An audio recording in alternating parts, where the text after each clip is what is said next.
Hello, everybody, and welcome back to episode 79 of the Everything Motor Racing podcast. I'm not going to go to Jacob. I'm going to go to Cameron and Lauren because it's a very obvious one for 79. By that, you mean you're going to go to Lauren, right? I'm going to go to Why, do you Cameron not know first it? because he's the stupid one. Wait. Lauren looks like she's got it. This. So. I think I've got it, and if I've mucked this up, I'm never coming back. Give me just a second. You can't Google it, you cheaty bastard. Yeah, you're going to Google it. Not Google it. I'm just bad at this. Oh wait. No, off top of your head. Wait. This is too long thinking time. No. Was it the guy that binned it this weekend at Moto2? Yeah. What's his name? Iogura, obviously. Yeah. There we go. Nice. Well done. Yeah. Right. Oh, Has anybody got any other 79s? Yeah, the only other two I could think of are Storms DC. Oh yeah. There's a British Talent Cup rider, but I can't remember his name. And T. Cobbs in Moto America. There you go. I don't have any others, to be fair. Oh. So, And also Lake Summit in Moto America when it was AMA. He made a wild card appearance on the World Superbike at Laguna Seca. Blake Davis. Okay. Very specific. Very good. Well, Thank you you. need to be specific. It's Yeah, 79. you do indeed. So I hope everybody's had a good week. It has been the finale of the MotoGP season, which means we have nothing to do now until March. Going to hibernation now, I think. That's it. End of the podcast of the winter. Sorry, guys. Yeah. No, it's not. But and we finally had champions crowned in Moto2 and MotoGP, with Augusto Fernandez taking the title in Moto2, and of course Francesco Bagnaia being crowned the 2022 MotoGP World Champion. Mm-hmm. It's no fairy tale, was there, of someone coming from behind? No, Sorry? I mean, You would. Okay. like, Why have you got to mean, make everything so crass, Cam? Come on now. Have some I'm class, pretty sure, mate. Jacob, you just said something about Jack Miller and his wife hanging out the back of him, but I'm sorry, where's the proof of this? I didn't say it it. wasn't recorded, thankfully. What I said was perfectly inconspicuous. This is conjecture. So Yeah. Carry on. Anyway, we didn't have any major fairy tales, apart from, Francesco Bagnaia taking back, 91 points, the biggest motorsport comeback in history, of course. Apart from that, He slight went into oversight. leading though, didn't he? So Did he? no. Yeah, he went into the final race. Yeah. The only fairy tale was Rins winning. That was the real. Yeah. That was the real That was story. the fairy tale. Ugh. And everybody's forgotten about that. Yeah. They I know. won the title. It's enough to make a grown man cry, I tell you. Yeah, it's sad. I mean, I saw the photos of singular bike in the garage and then them being loaded into the back of the truck. Livio Super has confirmed they will be crushed. Nah, they won't be crushed. No. Fuck? Why? They'll go to, They probably museums and keep stuff, one, surely. but the rest will be crushed. He confirmed it. Why? Just a Honda waste. do that though. Every year they crush all the bikes. You don't see 2015 RC 213Vs hanging about. They just get crushed. That is true though. They do crush the bikes after the year. Or they crush them and then recycle the parts. Okay. They'll crush it, recycle the parts, and then make it. So the Marquez's bike could have parts of the 2014 Honda on it, for example. Okay, right. I understand that. That's fine. Yeah, Not just sort of crushing a bike. And not literally sticking it in just yeeting landfill. it through a crusher. Yeah. Right. Okay. Yeah. It still seems kind of sad though, but They should give them to collectors, for money, obviously, but they should preserve them. Yeah, I hope that Mir and Rins get given one because they deserve one each, to be honest. Especially Well, Mir Rins because should. he won them a title. Yeah, and Rins for this last race, Yeah. if that doesn't earn you a bit of clout, what does? yeah. Yes, exactly. But in Moto2, we saw Fernandez win the title after Iogura crashed again. He got Pedroed. Got Pedroed. Yeah, Lopez got Pedroed. Battled with Pedro, fell off. Then all of a sudden, Nagura battles with Pedro, falls off as well. Can't battle Pedro, mate. But the thing is, I think that's he looked Force around. field. He knew Fernandez was in fourth and knew he had to win. Yeah. So he got a scoot on, but Winner or bin it. yeah, it literally Fernandez was fourth, and if he'd won, Ogura would have won the title. So he knew it was winner or bin it. There's half a point in it at one point. Half a point. And Oof. I think it might have been a Team Asia setup thing because Chandra went down in the exact same spot. Same corner, exact same crash. Yeah, that Mhm. was very strange. It must have very been a strange. Team Asia setup. It did it's the only thing I could think. Either that was just 2 bits of bad luck, but Yeah, Agura, we I have seen think, it before. I just, pulled the pin and thought shit or bust. Ended up being shit. Yeah, well. unfortunately so. But it does mean that Augusto Fernandez was crowned the champion with that amazing gold suit that he appeared on the podium Oh, with. that looks I so good. I was Honestly. So I was good. chatting to someone who actually this is the pod and they went, "Oh, I hope Fernandez, you got a bit more class than a gold suit." And I was like, yeah, you're probably right. And then he rocks up on the podium and they just messaged me. Okay, there we go. And Now I like the liked gold it. suit thing. Yeah. Top Rack had it last year as well, and I think it looks really cool. It's I a liked different, it. because they've got the gold helmet, so why don't you just throw in the gold suit as well? Yeah, Pecco did it in 2018 as well. Why not, eh? Like this, it does almost look cheap, but it's not about how it looks; it's about the prestige of it. Yeah. Yeah, that's I what it preferred means. Izan doing the little gold touches on his Yeah, leathers. they look really That cool. was classy. Augusto's was Yeah. a wee bit too much, but I still it looked really good. So Yeah, it's loved about it's about sending a message, yeah. Yeah, and you can't really go, oh, it was cringe or whatever. Like, bro, he's a world champion. Yeah. He's Give him yeah. his the right to do moment, what he wants. Like, Yeah, he can. If anybody could do it, it's him. If bloody Iagura rocked up on the podium with a bloody gold suit, I'd be like, bro, what the fuck are you doing? like Fernandez could turn up in whatever he wants at this point. Like, look at Guevara at the awards, turning up looking like a failed magician. He No, looked so he looked dapper. sick. He looked unreal. So Nah, he good. looked like someone who was a failed magician to me. I think it was No. the hat. You're just jealous. It looked Jacob, good. yeah, I love just the jealous suit, of his but the hat. dapperness. It just. And he had I don't know. he had his gold world championship Yeah, the helmet little helmet. around his neck. Yeah. That was Yeah. really cool. He looked so good. And then there's a video afterwards of them all on the spinny thing. Yeah. And Fernandez and Guevara look great. And then Pecco's just got his tongue stuck out looking like an idiot. And you're like, what are you doing, bro? I'm MotoGP world champion, though, and He doesn't likes care. it. Yeah. Yeah. He can do what he likes. Yeah. He's reached the pinnacle. He's climbed Everest. Yeah, you literally can't get any higher than that. It does mean that the first time in history there has been 4 different consecutive manufacturers winning the world title. It's never happened before. We've had 3 multiple times, but we've never seen 4 different manufacturers winning back-to-back titles. And obviously we've had 4 different world champions as well with Marquez. And then the 3 of the 4 2019 rookies, you're Mir, then Quartararo, then Bagnaia, taking the titles as well. Imagine if Oliveira wins next year. Well, this year now, technically. Yeah, it'll be good. I've seen the photos of him on his bike today. Obviously, basically, the test is tomorrow. We're recording on the Monday night, and yeah, he looks happy there. You're He going to have looks to wait good. for test news, I'm afraid, people, until Yeah, next week. it's weird though. When you zoom in on the photo of Oliveira, he looks like John Hopkins. What? Like, Send it like over? if you look at it, if you zoom in on it, it looks like John Hopkins. I'll put it in the thingy chat. I'm not sure that tracks, Chief. I'm on line. Is it on his Insta? Or... Hold on, I'm putting it in the thingy chat. All right. You can see it. With It's John loading. Hopkins, eh? It doesn't look like Okay. Oliveira, and then Everybody there and- listening with bated breath, and then they ain't Yeah. going to fucking see it. yeah. I will confirm or deny. What Right, what there- chat are you there we putting? go. Oh, you're putting in here. Oh shit, yeah, he does. He looks like John Hopkins. I'm not seeing Yeah, he that, I'll be does. honest, but Yeah, he does. I would. He Yeah. does. He doesn't I like look. the suit. He doesn't look like Oliveira. Put it that way. No. Yeah, he it looks doesn't look like weird. Miguel. I will say that, yeah. It looks like they Mm. just swapped him out. Gone. You know what? Well, Let's stick Keanu Um, Reeves on the thing instead. yeah. Why not? Why not? That suit is lovely. Yeah, it's Yeah, nice. it's nice. And the Ralph Fernandez one looks good. It looks weird though because he hasn't got Red Bull, which surprises No Red me Bull given cap. that he had them before he even joined KTM. We're going to see a And lot he of dropped sponsor his changes manager, this year. didn't he? Who was Yeah. the Red Bull manager also.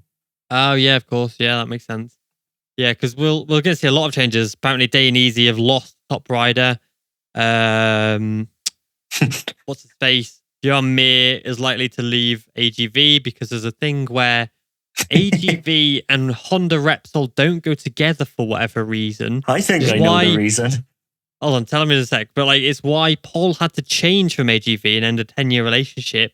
And now he has confirmed himself that he's leaving HJC for 2023, meaning he's probably going to go back to AGV now. He's back at gas/KTM. So I think Mir will turn up with a different helmet on. Fabio's going to HJC with a deal worth 1.5 million over 2 seasons. You can buy a nice instead of renting a Lambo, you can buy one now. Yeah. So what's your reason, Jacob? The Yamaha clash. Because obviously Rossi was AGV Dainese, wasn't he? You never see a regular Honda rider with Dainese either until Paul this year, obviously. Yeah, because before Paul, it was literally, and obviously Stefan, they all had Alpine Stars. Even like Dovi was the last non-Alpine Stars Repsol Honda rider because he wore Spike, but then he changed to Alpine Stars. So it's a weird, I don't know what's going on there. It's weird, and like they just don't like AGV and Dainese after 2015. It's that simple. No, I don't. I think that's a bit of a reach, to be honest.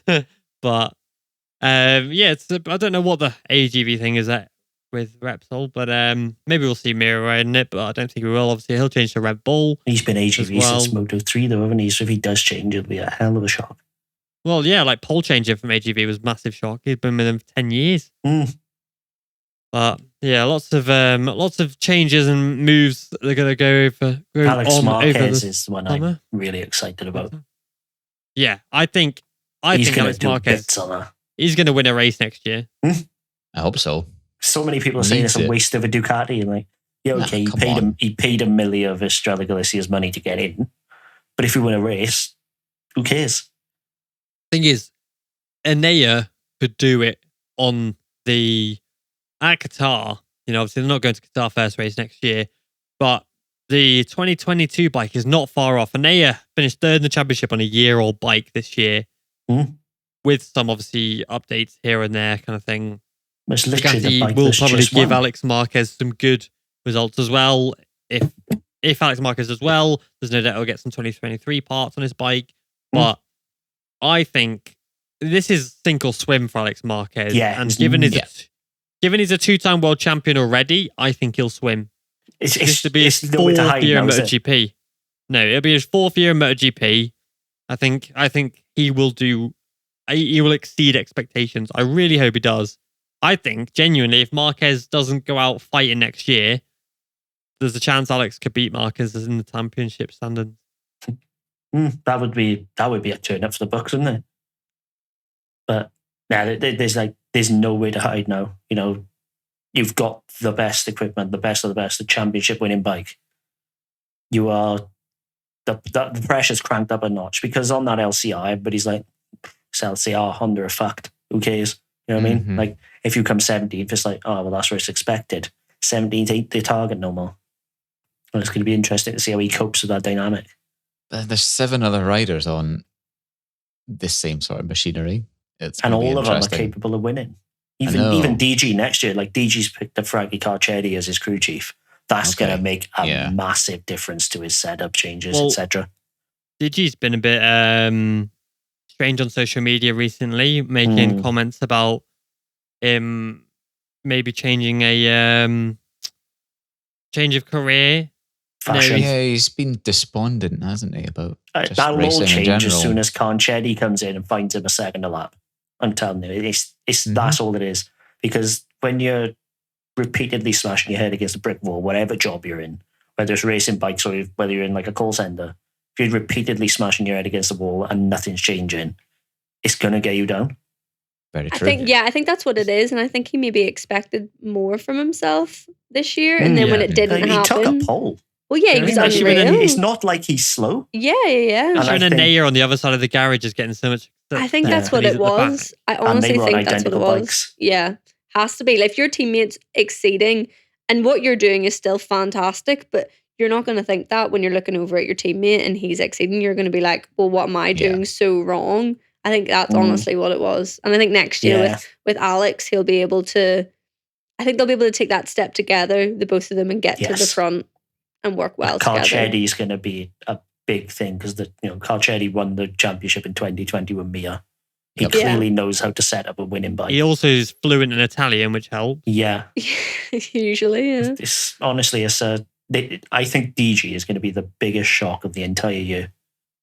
I'm calling like podiums for him next year. Write it down.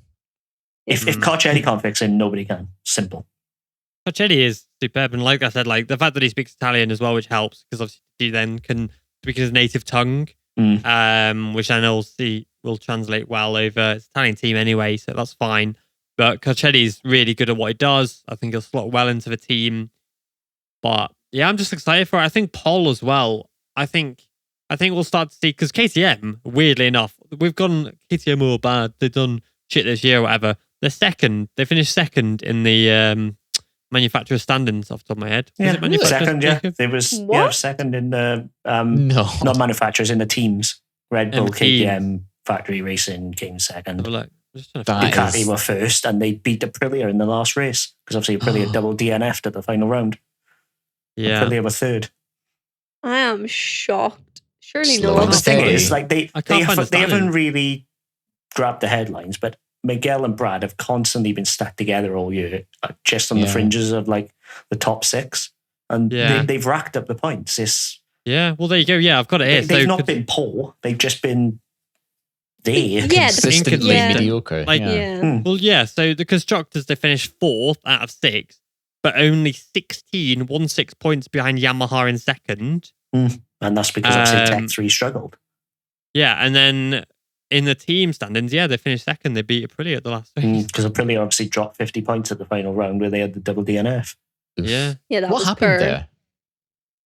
Technical issue. It's because the bike wasn't red this year. If it was red, they'd have done well. I would bet my bottom dollar on the fact that one of them, probably a Leish, was a front start device.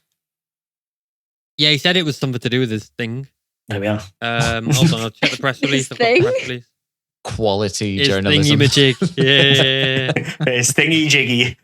His thing I failed. leave journalism to the proper journalist. Don't worry. Let's have a look. I've got the press release. I'm just trying to go for my emails. Like, I didn't even know that, and if it is, then it kind of says it all, doesn't it? They lost their way at the end of the year anyway. It's not that big of a shock.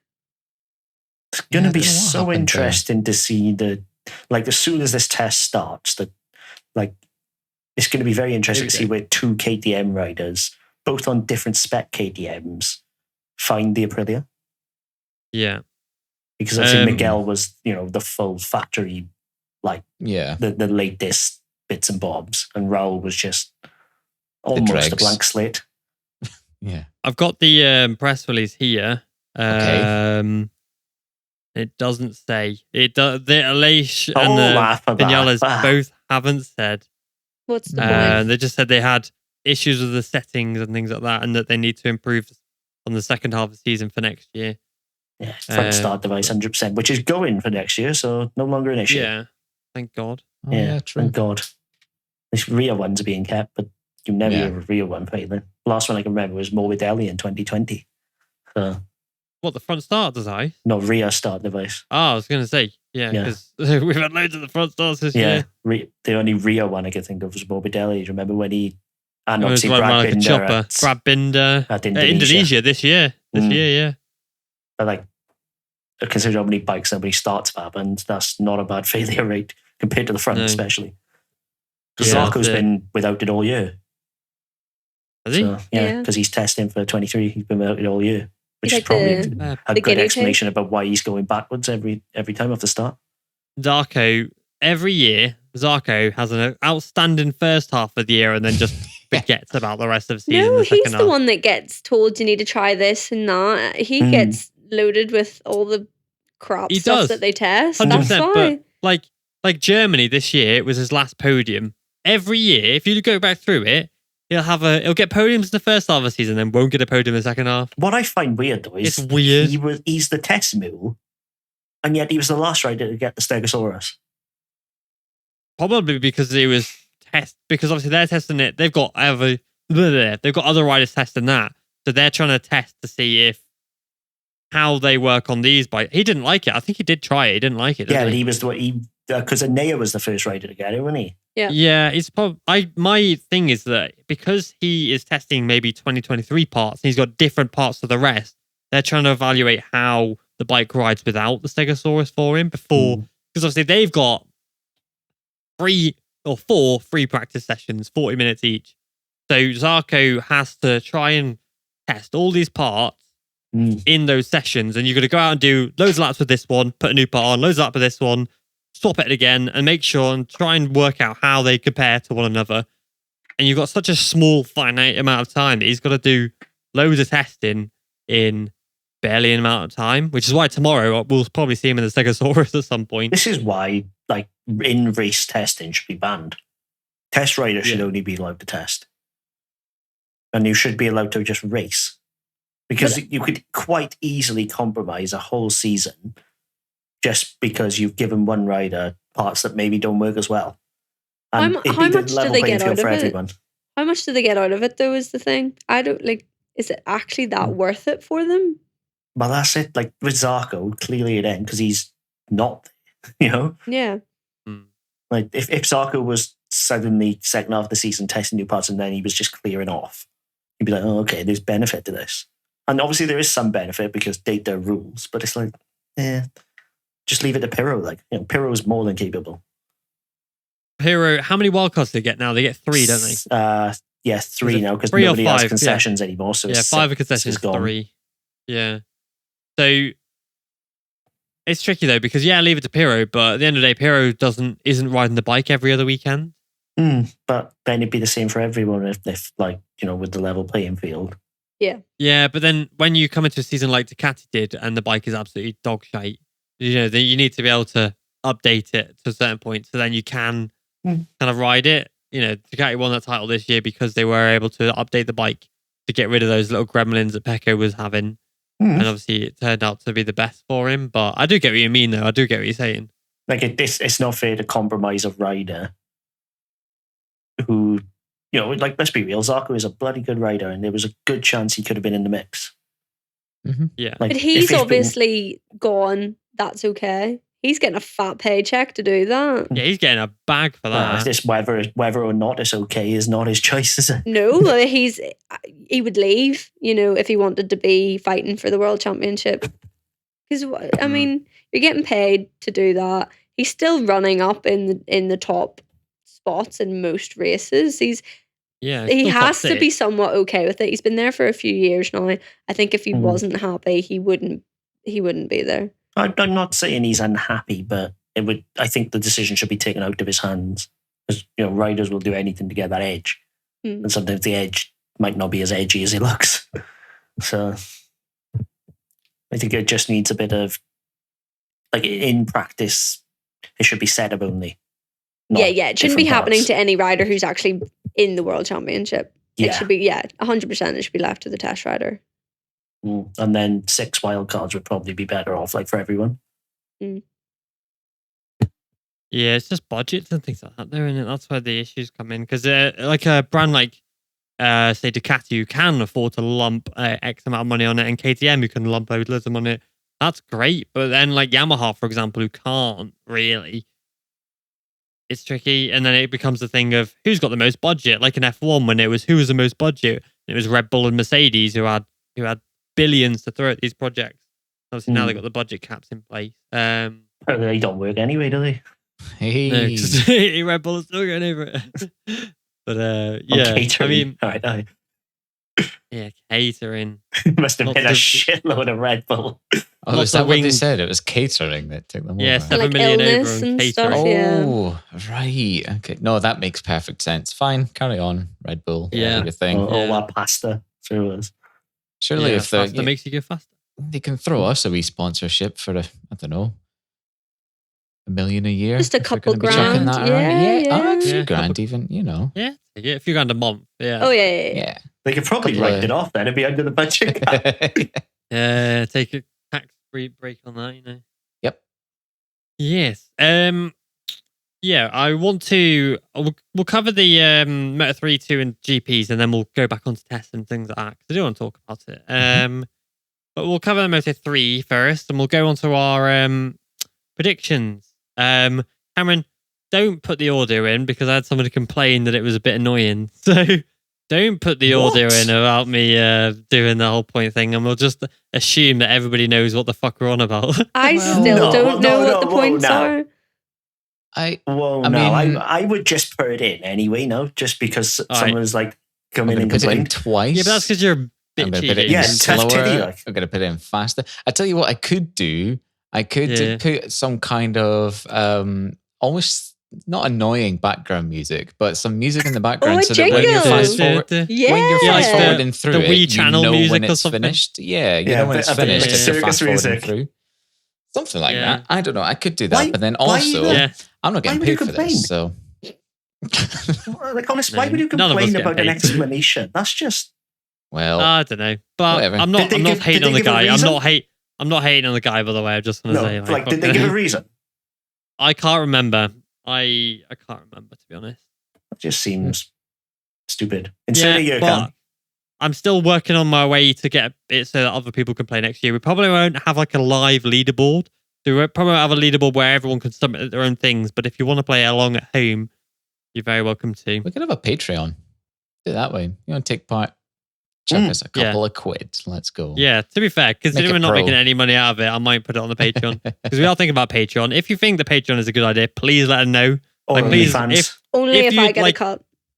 Yeah, well, obviously. Yeah. But like, we have thought about Patreon for ages, like maybe like £5 a month, which is price a cup of coffee. And considering we've forked out probably over £1,000 worth of equipment, this podcast and microphones, software, things like that. If you would be interested in that, and we'll put like deleted scenes, and obviously we'll put the predictions chart in for next year and stuff. If you are interested in that, please let me know. And if you would obviously pay for that, you can also win a set of Jacob's interim bed sheets. Yes. Yes. I'd pay for that. Actually, no, I wouldn't. That's worth the five of anyone's money. Goodness me. Although I've heard Patreon's iffy, but we won't get into that. We'll get Michael Hill to bid for them on the Two Wheels for Life stage. You know, it's just Jacob's bed. Every £5 actually gets Jacob more sets of bed sheets. Yeah. Have you seen? Not genuinely. Like, have you seen the price of bed sheets? A £5 ain't enough. Okay, well then by the end of the year, you'll have enough to buy a new set of bed sheets. Yeah, there we go. That's what the Patreon is for. Sorted. That's it. Keep Jacob pay cozy. back all the equipment that we're help Jacob buy new bed sheets. Hashtag that fund. There we go. Jacob bed sheet fund. Yeah. Right. So Moto3. Going into it though, can we just put the audio here? Who gives a shit? So the way the points are scored is you get a point if you predict pole position. You get a point if you predict a rider on the podium in any position. For example, if you predict Onshu to be third, if it's second, you get a point. You get 5 points if you correctly predict pole position in all three classes.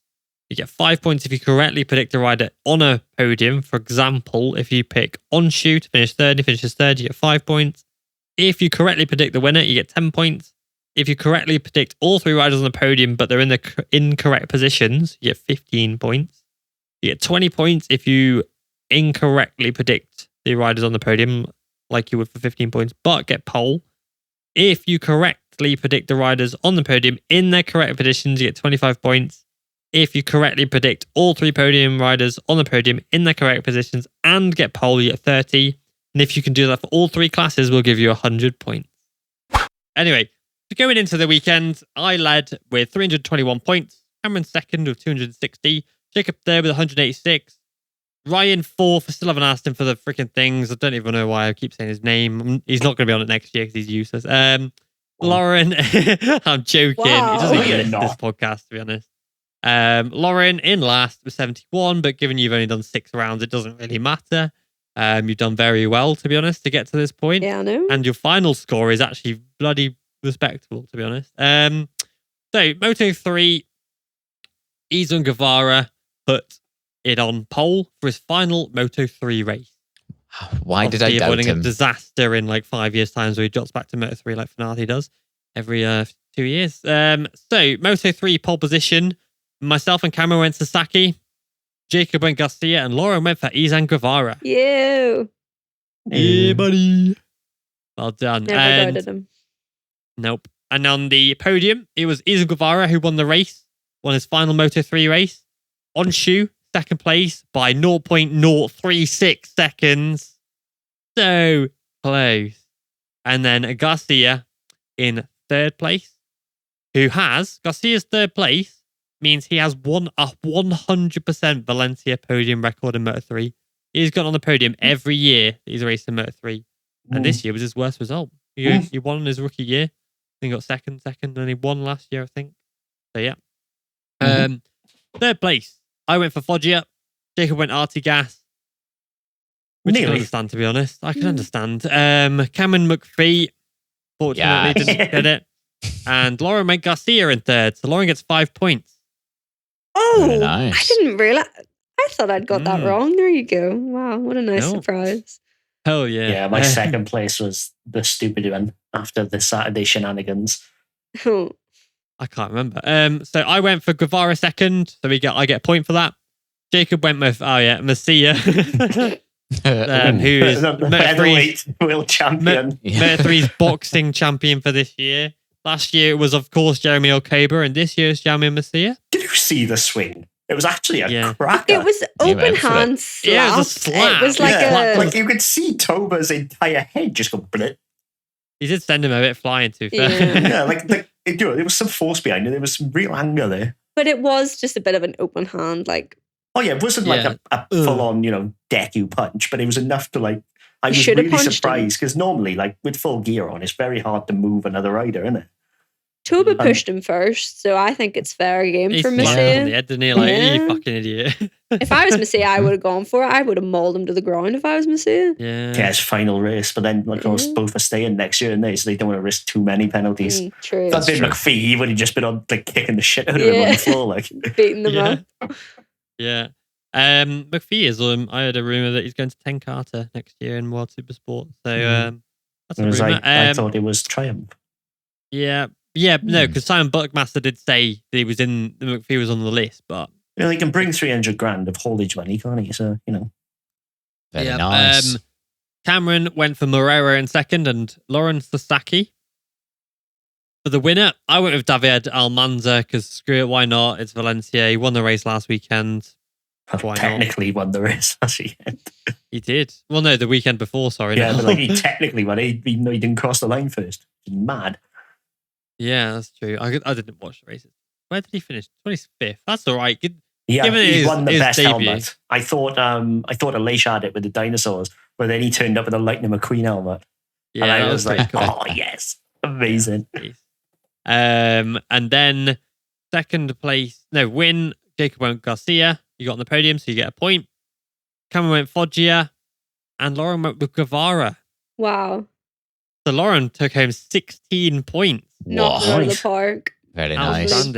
Yeah, my feeling was that Guevara just didn't give a shit. Yeah, I thought he was just going to take it easy. I just thought he'd be torn around, but it went the other way. His world champion aura just gave him another more level. Yeah. After that one, I scored 1 point. Jacob 1. Cameron and Ryan 0. Lauren 16. The standings going out of Moto3 is I lead with 322. Cameron in second with 260. Jacob in third with 187. Ryan fourth, 179. And Lauren in fifth with 87. That's good, I have to say. It does mean, though, regardless of what happens in Moto2 and MotoGP, I am the champion. Well, I have won the predictions championship. Nobody acknowledges. Obviously rigged by me anyway, so it's fine. Just you wait till next year. Yeah. I mean, if you carry on this form, Lauren, then to be fair, genuinely, if you last on the podcast that long, find a better podcast. If you find a better podcast. No, I would be very interested to see if anybody really smashed us, if they've been listening all year. Probably. Well, that'd be interesting to see next year, to be fair. I'd like to see if I could track it properly, then that'd be great, but I can't. You can't trust people, can you? Nope. Someone will say they got 2,000 points, Yeah. Yeah, and you're like, what the fuck? Yeah. Yeah, you can't trust people. It's sad, but everybody lies on the internet. Yeah. So yeah, I am the champion. Woo, I win a carrot. Luke, let's go. Anyway. Carrots are good. Yeah, I don't Oh. In reindeer, yeah. See in the dark. True. So in Moto3, as you three have just alluded to, Izan Guevara basically went out with a bang. He was outstanding that race, to be honest. Like, although Dennis Onshu's overtaking the early part of that last lap was superb. It was the wrong decision. It was too early. I think he had to go for it. I think he should have gone last corner. I think because that way Guevara was so much faster on the straight that it was the only chance he had where Guevara wouldn't be able to bite back immediately was to do him in the final corner, running wide. If you compromise his exit, running wide and then hope he doesn't draft you back. Because I see why Dennis made the move, because he was definitely faster on the second half of the lap. Yeah. But Guevara was set up to scoot out of that final corner. I think Guevara was riding like a 95% as well. Do you think? Yeah, I don't think he was pushing, whereas Onshu was on the edge. I think that was the difference. But I think Dennis wanted to surprise him by not making the move at the final corner. I understand why he did it, because I think he knew if he'd done it at the last corner, he probably wouldn't have pulled it off the way he wanted to.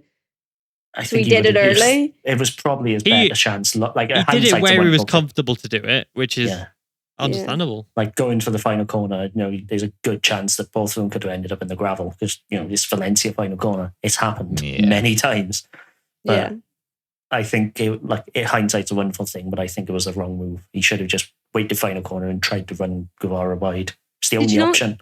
Did you not see his pit board for half the race? Just had like breathe relax. Or something on it. Relax. That's relax. what it was. They were just telling him to like stay calm the whole time. Do you know what he was on the bike getting angry on the street and stuff. He felt like like a dad who really gets angry at his kid when the kid doesn't do well. I think he had that fear because Sofuoglu was there. Chicho Lorenzo. Because that didn't help. He had the entire Turkish mafia. I think he was genuinely well. terrified to not win because Keenan would hammer him. And I think he showed him in the back of the motorhome. No warrior school for a week for you. Yeah, but he did well. I think Dennis Onshu, though, has been, I would say, genuinely, not even just saying this for the sake of it, one of the standout riders this year. Of all classes, given what he did last year, and he struggled, he crashed, and he's become a bit of a reputation of being a crasher. Obviously, he got excluded from 2 races for that move. This year, to finish every single race that he has done, that exclusion really impressive. Worked, but it was also totally needless. We're not going to get the exclusion. We're not going to get. No. He didn't. My point is, he didn't deserve it, but it's polished him out anyway.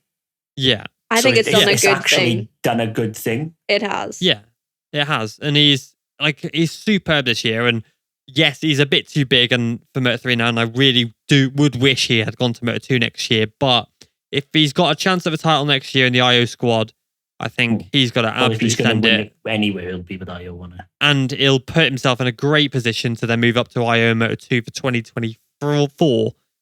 Pedro replaces Fernandez, Fernandez goes to GRT World Superbike. Yeah. It's it was telling how big he was. Like the gas is a rocket anyway, but the amount he was losing on the straight, it wasn't enough. There was a lot of bikes very slow this weekend. A whole season has told on them. Yeah, and the Leopards didn't even the gas. I think is a better bike than the Leopard now. Obviously, the KTM's better anyways. A full stop. And the Honda really do need to get their heads down now and sort this blooming bike out. A good percentage of the Hondas is in the bottom of the speed traps. Yeah, and the fact that even at the bottom of the grid, it's just Honda. The 3 DNFs are Honda, and then you got Sura last, Agi 2 places above last, Watley 3 above last. The only Honda in the points, take that back. Suzuki 3 Hondas were in the points with Migno, Suzuki, and Foggia. And the rest are just Ricky Rossi crashed. Riccardo Rossi's been very impressive this year. He crashed out to the points. Yeah. He wasn't even 18th and he crashed. A Honda's not the thing to be at the minute. No, it's not. But it's just not great. But for me, Dennis Onshu has been so good this year. But I'm glad to see that Sergio Garcia did manage to get second place in the championship as well. I do think he deserved that. Obviously, he struggled early in the mid-season between Aston and Australia. He didn't get a single podium. Now he's got 3 on the bounce, which, rejuvenating that confidence that he's probably lost from the mid-season. But, as we know, he's a superb rider. I really cannot wait to see him on the Pons Moto2 bike next week. Yep. Him and Foggia will be testing at Valencia, along with a lot of other Moto2 and Moto3 riders. But yeah, I really do like Sergio Garcia. Yeah, next year, Sasaki and Onju have to be the 2 title favourites because they've been very impressive and they're staying down. Like the class, the real class of the field, barring those 2, are going. But then you've got Masia, who's been there for quite a while. You've got Suzuki as well. Back on a Honda. Morera. I'm a little alarmed. Morera, yeah. Yamanaka intrigues Munoz, Yamanaka as well, I was thinking. Because a lot of them are not changing teams either, but Yamanaka is for what's possibly a better the best team. Yeah. And there's a few rookies. There's a few guys in there. Kelso changing teams. Ortola, I think, is going to really... Both of those. Ortola's shown some real good streaks this year. Everything in Spain for Ortola. He needs to find it outside of Spain. That's his major issue at the minute. Yeah, it's like Gavari won all 4 races in Spain this year. Like Ortola last year in the Chev, 3 races. He had 4 races. Sorry, at Valencia, 3 podiums. So he's clearly a Valencia specialist. Yeah, but again, that's the whole point of going to World Championship, isn't it? You come good as the years go by. Was sad to see Mignot obviously bow out of the championship now. He's lost his seat completely. Heard the rumour. Him and Sport. Antonelli and Chev Moto2 for Fantic. What the hell? Yeah. Ooh.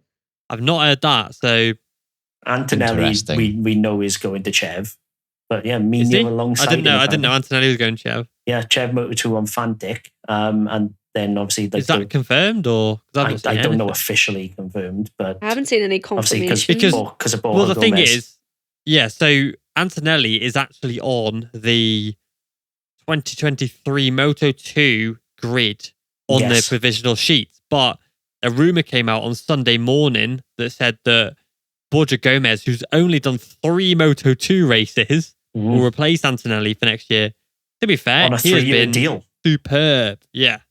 That's a lot. Even the last few years, he has been absolutely outstanding. Like winning the Spanish championships, going to World Supersport, doing really well, going on to the 1000cc this year and absolutely killing it.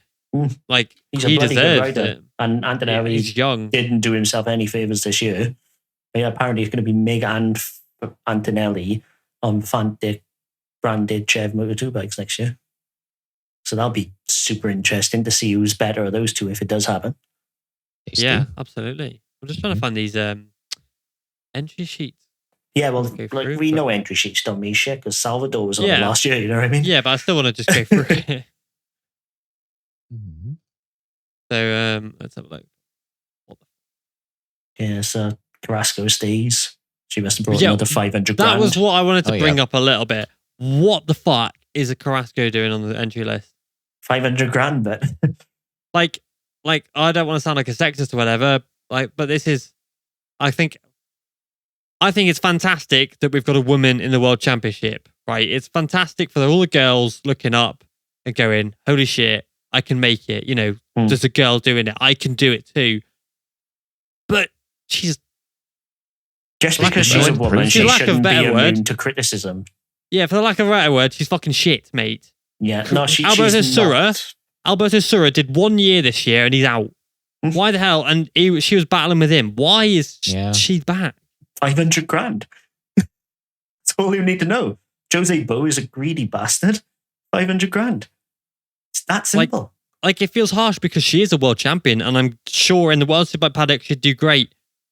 But she's not good enough. There's so many riders on that grid who, again, I would say, you've not been good enough this year.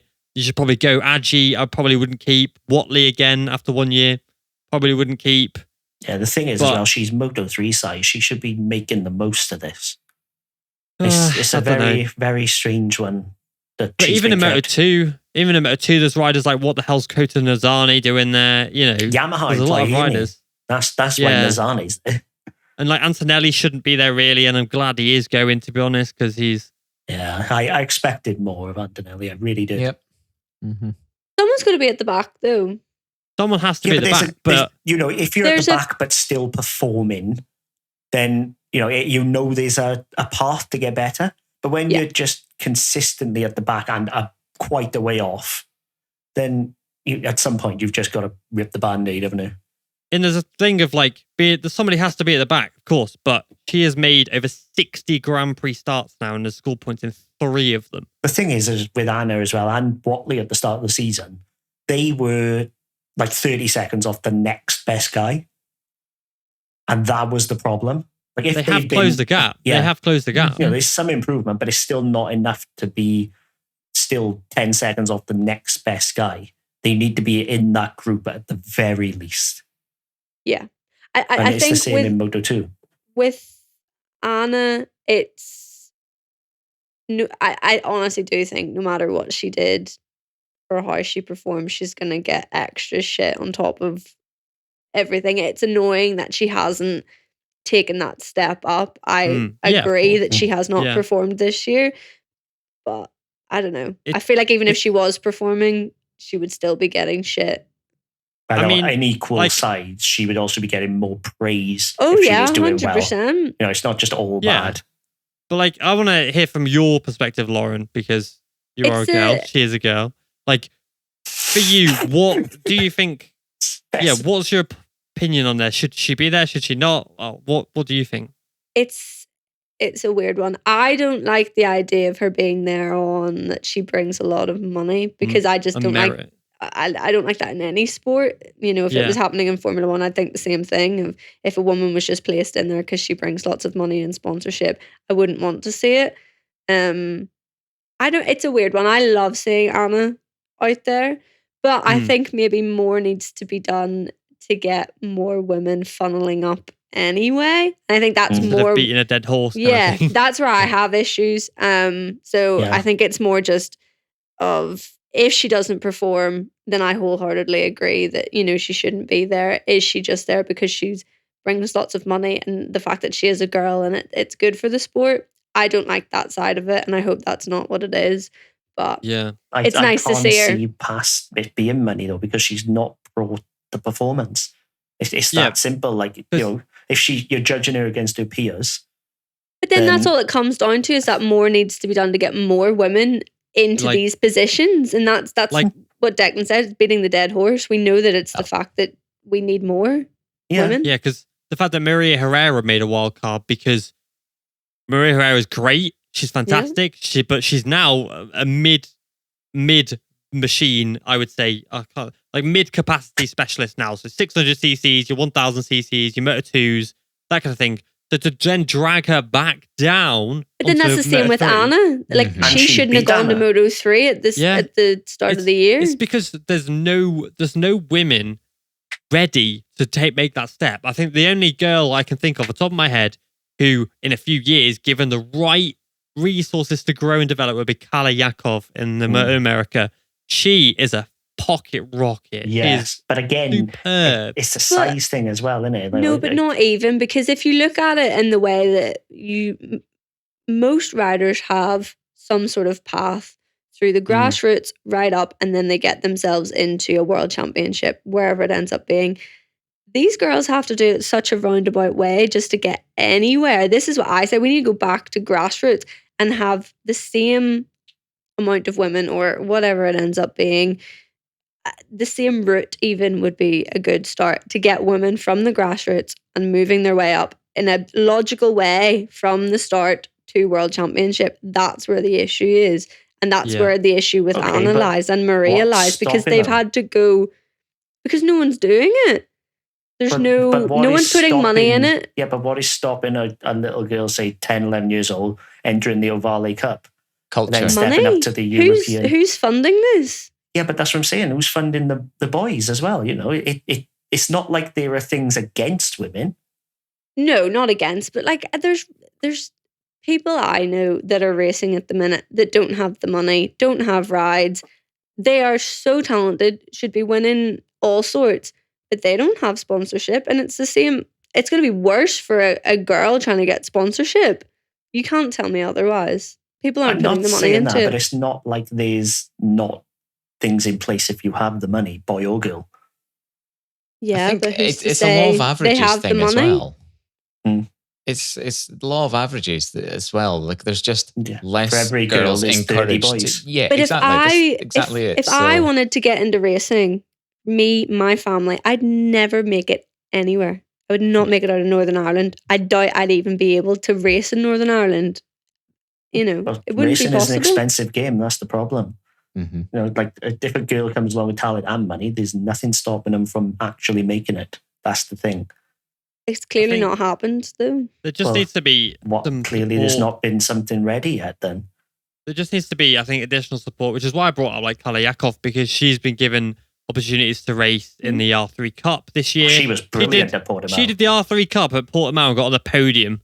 Like she'd never even seen Portimao before. Exactly. She'd barely ridden that bike and she got on the box.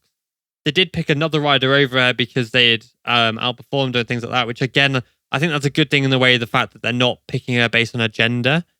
But again, I think that because she is a girl and because she has shown speed, there should be maybe an additional spot opened up for her to try and promote females in motorsport. Because although I don't agree that giving a rider a seat just because they're of their gender, I don't agree with that. I do think that they need to be, if there is a standout woman that is actually impressing, there needs to be a special dispensation additional to the ones that you're all going to give. It's like W Series.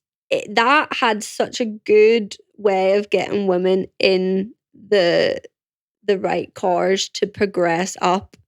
Sadly, the progression ended there because Formula 3 teams were going, no, we don't want them. Yeah, whereas it should have been. So if there was a class for young girls riding, I don't know what bikes, with a progression up to say Moto3 or into World Superbikes or something, that would be perfect with, the route of progression to help attract young girls into racing and then actually help promote them into these World Championship classes, and they get their seats based off their performances.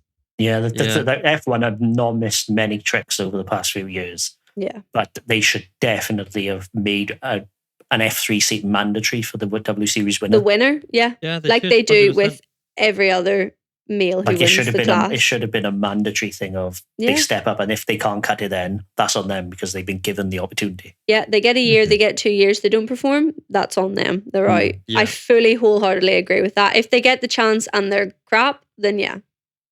Yeah, but then give another girl a chance. That's the thing. Give the next best girl. Keep rotating it. Yeah, because it's like with there's a rider called Beatrice Neela who there's in the Italian CIV series. There is the Women's Cup. It's a strictly female only championship. Beatrice Neela has won that 3 times now, like Jamie Chadwick, who has won the W Series 3 times, and yet potentially she may race that series again next year. She's done some wild cards. She's done races in the World Supersport 300 Championship, but she's not been able to make that step because for whatever reason. But if you are winning that 3 times on a Yamaha, surely someone in Yamaha should go, shall we just give her a full season? And just keep that as a prize. Give that as a prize. If you win this... And be like, is she going to cut it? Okay, let's actually work this out logically and see if this is going to be... She's made some wild cards and things in there, and she's done all right. She's not done horrendously, but it's like, there should be a thing where if you win this championship, like if you win the R3 Cup, for example, you get an automatic World Supersport 300 seat. There should be something implemented where if you win that championship, you will get a funded Supersport 300 seat. There needs to be more for women. Like, I think this whole thing about Anna's dragged on a little bit, and I don't want to slate on Anna because obviously she's world champion and things like that, but she's not cutting the mustard. She shouldn't have a seat for next year, but someone else. That, see, to me, like that, in the nicest way, that's not a great ambassador for women in motorsport either, if she is that far off. Because then you'd be looking at her and thinking, if that's the best, that, she's the best woman out there and she's miles off. If I was that's why I'm saying there needs to be, about it. Maybe there needs to be a similar Moto3 class on a similar spec bikes, but for women with the progression then of maybe moving into the Moto3 class, moving up to Moto2. Yeah, because then they'll all be good and you're going, wow. And then you've got so much representation. And then there's not that issue of watching one girl who's 30 seconds off the lead. you know. Yeah, because there isn't, I don't think, off the top of my head, there are any women at the moment racing in a competitive series on a Grand Prix spec bike. There is one. There is the Junior GP or the there's a girl in the European Talent Cup. I was going to say there's one. I think there's one in the European Talent Cup, which is good. She's failed to qualify for every single round bar one so far this year. Well, there you go. I mean, there needs to be more women in these classes: European Talent Cup, Junior GP, Chev Moto2, and the Stock 600 in that same series as well, on these types of bikes, because you can't just get a girl who's on an R3 or an R6, whack her on a Moto2 and expect her to do well, because they're just completely different. And then to whack her into Moto2 World Championship as well, it's just not fair. And I think that there does need to be a lot more done for it. And yeah. But the thing is, as well, on the flip side of that, is the production bikes are a lot easier. And like a lot of women are smaller and weaker than men. Like, you know, that's just how it is. Like, obviously, not all of them. But, you know, at some point, you're going to be like, 1,000cc is too much for a 5'2" woman. Herrera won a race on 1,000cc. Have they been given enough opportunity? No. No, 100% not. That's the issue. Give them the same opportunities as boys, and then if they still turn out to be rubbish, then everyone can turn around and say, I told you so. Who's to say they've not been given the same opportunities as boys and not been fast enough? They haven't.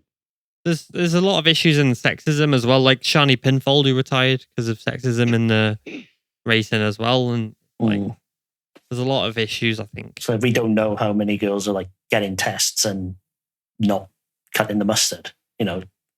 I think you'd know about it. Not necessarily if they didn't make it. If they were like 4 or 5 seconds off the pace, I wouldn't want that published. Fair enough. Right, let's move on a little bit. We'll go on to this provisional Moto3 entry list for next year. So, obviously, we've got some top talent in there. Let's just put it in here so you guys can see as well. There's some top talent in there. There's a lot of guys who I'm really excited about actually for next year. David Salvador, of course.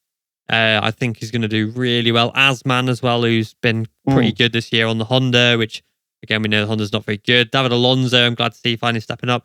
Colin Vire, I think will do really well. But the one rider who, for me, I think is going to do unbelievable things this year. I don't want to hype him too much because, again, I don't want to put the hard pressure on it. But Jose Antonio Rueda was crowned the 2022 Red Bull Rookies champion and is the first rider in history to win the Red Bull Rookies and the Junior Moto3 World Championship in the same season, riding a KTM and a Honda. He is going to be something special. Yeah. It's hard to not be excited about Rueda. And he's in the IO squad. Yeah, that just to, you know, it's not like he's going to CIP as a bow.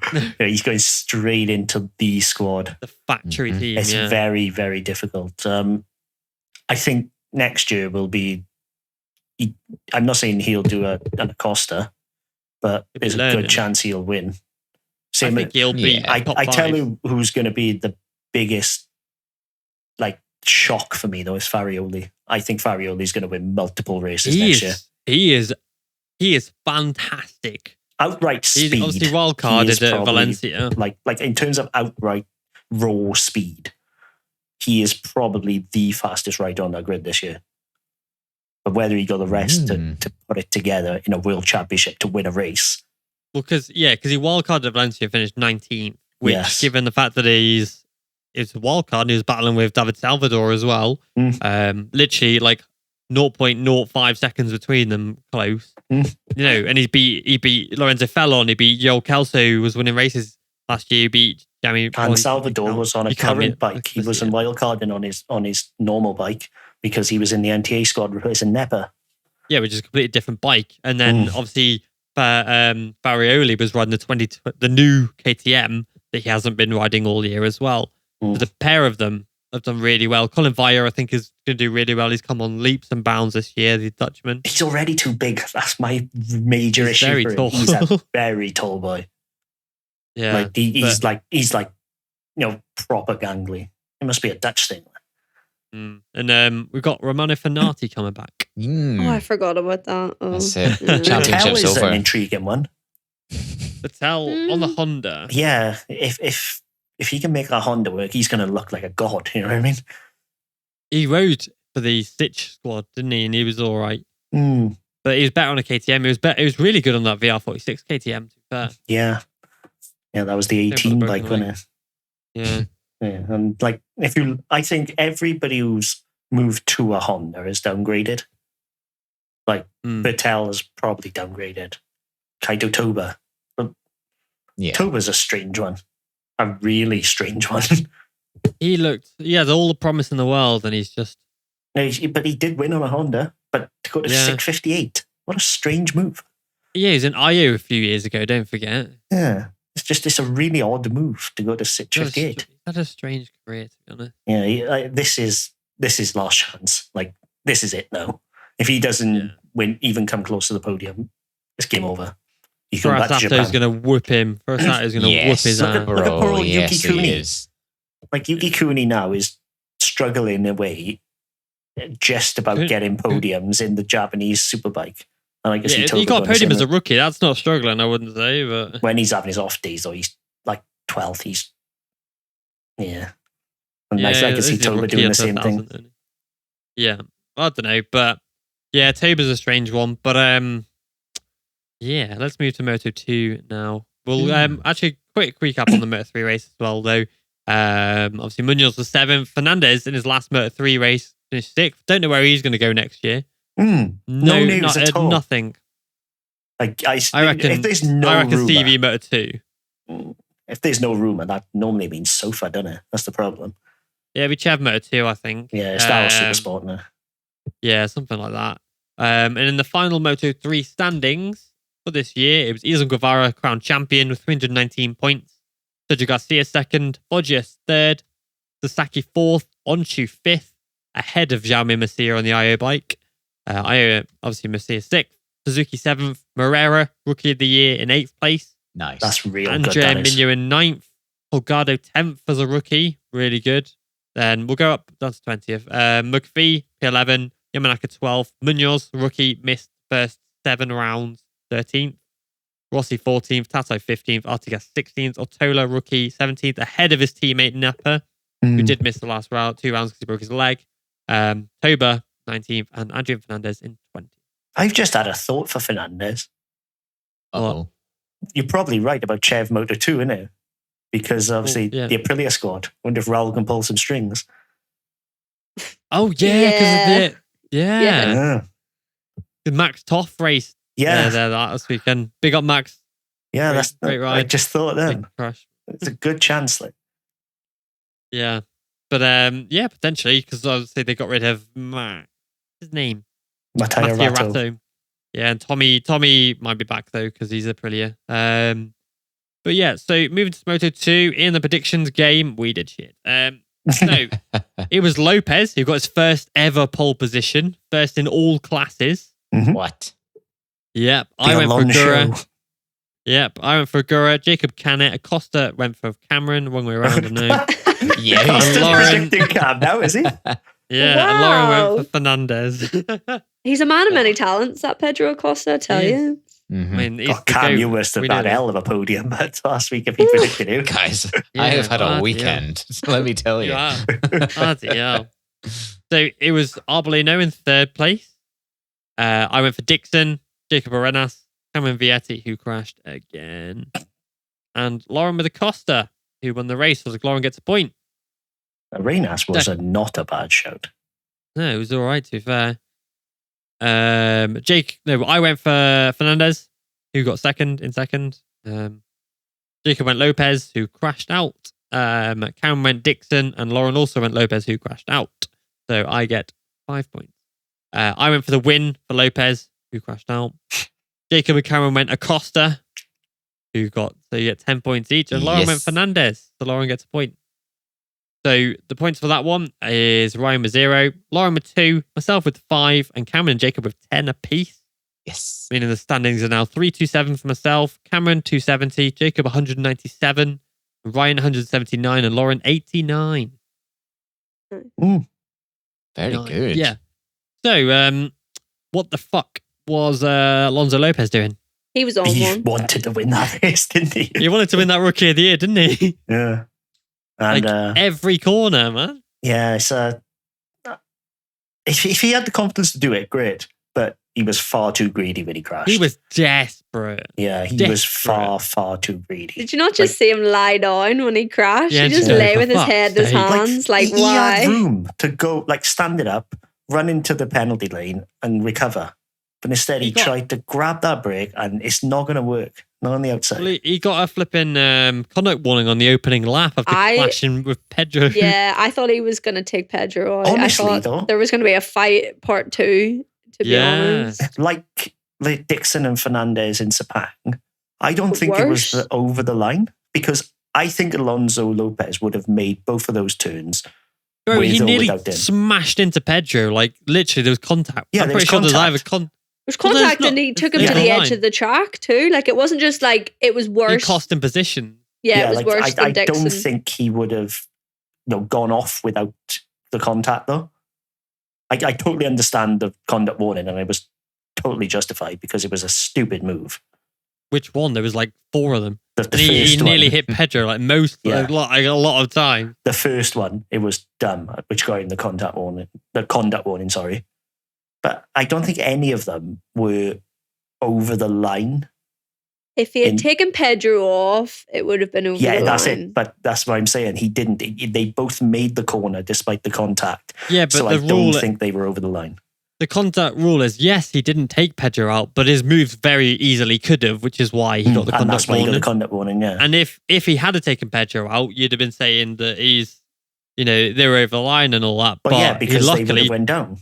But because both of them are very good riders, they weren't. But it still doesn't excuse it, I don't think. I'm not saying what he did was right. No. But I'm not saying either that he should have been, if he'd stayed on, for example, he probably would have been punished, which I don't think would have been fair. Well, yeah, because I think Pedro would have kicked him off at that point because he would have been sick of it. Get away from me. He would probably have had a long lap or something, wouldn't he? He was fully desperate, though. Every corner, he was going wide, he was going in too deep. It was like he was desperate because it was this doesn't bode well. It was him versus Acosta for the Rookie of the Year thing. And this doesn't bode well. Because if that's what pressure does, oh my God. Lopez has looked really good this year. And that showing was just so immature and so out of character for him. Is it out of character? I was very disappointed for him, to be honest. Well, yeah, because he's not like that anymore. But he's not had any pressure whatsoever. Suddenly there's a goal in sight and he cracks straight away. It's not good. Worrying. Yeah, for next year, that's. Yeah. I hope he has a sensible winter because that's not how you want to be going in. Because he's come in, with no expectations, starts taking it. Suddenly, there's a prize at the end of it, and literally at hurdle 1, he's cracked. That's reckless. Yeah, it's if he wants to win that 2023 title, he can't be doing that. No, I hope it was just I think it was misjudgment. I think he just got a bit overexcited. Yeah, I think he was just overexcited, over eager. He wanted to win another race on Spanish soil. And for the story of it, missing the first 6 rounds or whatever, I think he thought this would be this. Rookie of the Year. Yeah, it would be the way it's been going as well, where he's just hopped on and instantly been fast. I think he started sort of overconfident, thought he could get away with more than he could. Yeah, potentially. Yeah, there's maybe a bit of overconfidence in there as well. This could be a really good thing. This could be. He got pole position. This could be humbling. Maybe. Yeah, like I said, like a humbling, maybe a knock down a peg or two and go, no, you're not actually this fucking shit guy you think you are. You're amazing, but you're not a god. Pedro Costa's the god here, mate. No, it's remember who you are and who you're riding against. Too. You don't go against Pedro Acosta and win. It's like you need the right amount of confidence to win a championship. Yeah, and that was not it. You be stupid. Not enough. You get battered. Agora had too much confidence as a bang and that's it. Away. So he maybe bringing this down a peg, he'll be on the right peg now. Hopefully, it's just finding that balance, isn't it? I mean, but it was just crazy shit. The fact that the pole was split by 0.001 as well was nuts. But and didn't he do it twice as well? Yeah, he did the same lap time twice. Oh, wow. Want to see me do it again? Yeah, just fucking do it again. It's like Brad Binder a few years ago when he got 3 consecutive lap times, dense laps. Yeah, but Brno, wasn't it? If I remember. The one he won. No, it wasn't the one. It was last year he did it. That was it. Because remember Alex Lowe's retweeted my post about it. Weird flex, I know. But Cameron Bobier, his last Moto2 race, and once again he crashes out of a potential podium finish. This is why he's leaving. It's his entire Moto2 story is every time he gets up there, he crashes. This is why he's leaving, because he cannot make that final step. And because he misses his family in America. And he's getting paid big dollar to go back to America. Yeah, that was just what I was going to say. I'd do the same thing. Yeah. He's like 30 now, fuck it. Just let Rory skin her out. The moustache didn't bring him any luck, unfortunately. It didn't give Pecco any luck either, apparently. So they're not Pecco, Jack. I get him confused. I was like, what? Yeah, moustache. They're hard to mix up. You a question? Or they're easy to mix up those two. Who are? Jack and Pecco, clearly. Oh yeah, no, you're right. Yeah, and the funny thing is, characters. Yeah. Funny thing is, I've got a photo of an air on my phone right now because someone liked the tweet. So we just got a whole clusterfuck of Ducati ride at the moment. But what a life you lead. Yeah, I know it's terrible, mate. Honestly, don't do it. But yeah. I'm trying to think of a thing to talk about now. So yeah, in Moto2 though, Pedro Costa, obviously 5th overall in the standings, rookie of the year. He broke his leg. I cannot look past him for favourite of the championship. Oh, I'm saying it now. He is the champion next year. Yeah. Like both I'm legs. Not, but that's by the by. Yeah, but I think it's more because... what? No, I think it's more because Arenas is going to take a big step in IO. Arenas will do well. That's why he's not going to go for the title. Well, I do. He's no way. See, I think IO are going to give Arenas the title ammunition. I agree. Tony Arbolino. There's so many people. None of them are going to be on an IO. None of them are with IO. Jake Dixon. Celestino Vietti. Not Vietti. Early season Celestino Vietti. Manuel Gonzalez. Yes. Manuel Gonzalez is one to watch next year. Absolutely. Yeah. Senna Aegis. Izan Guevara. Izan Guevara. Yeah, of course. Moto2 is stacked. Yeah.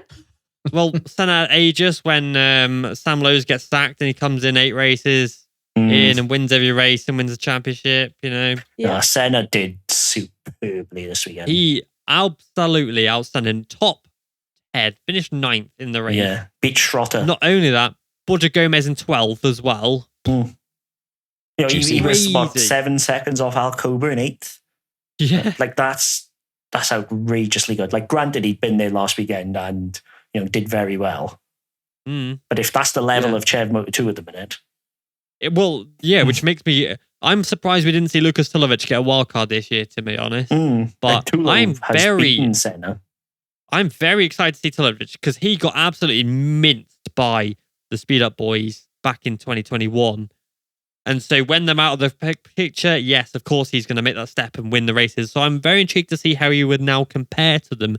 Now he's taken that step and won the championship. I'm quite excited to see Tulovic. The Tulo is he's basically an unknown quantity at this point. He's very young though as well. He's only 22. Because obviously the Speed Up boys beat him on 600 engines, not the 765s. As soon as he's hopped on the 765, boom, he's setting lap records for Chev.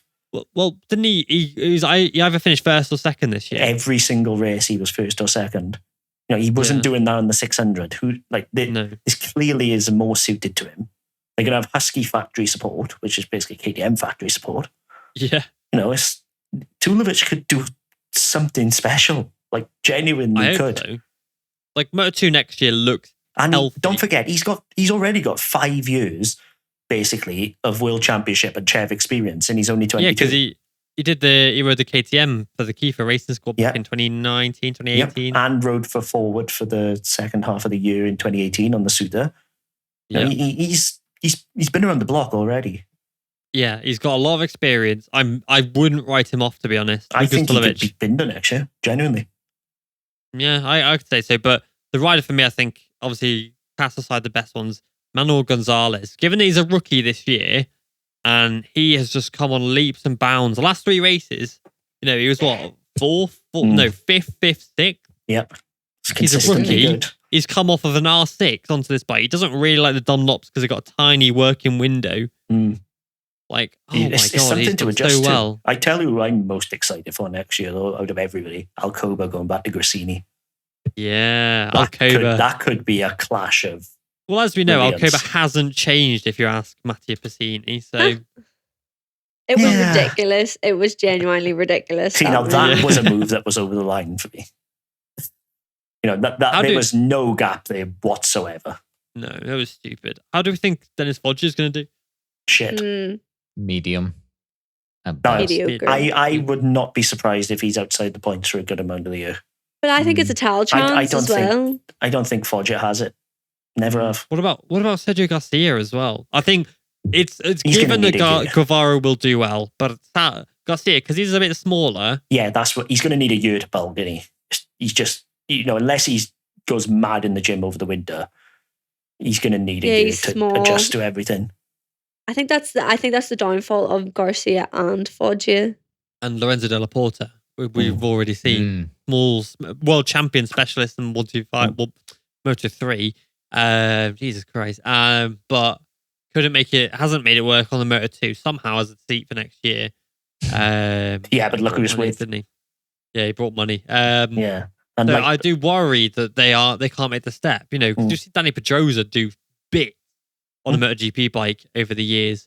But now that Moto2's there instead of a 250s, it's very difficult to then make that gap. It's a big physical bike. Like it's a bloody hard bike to ride. Aren't they bigger than the MotoGP bikes?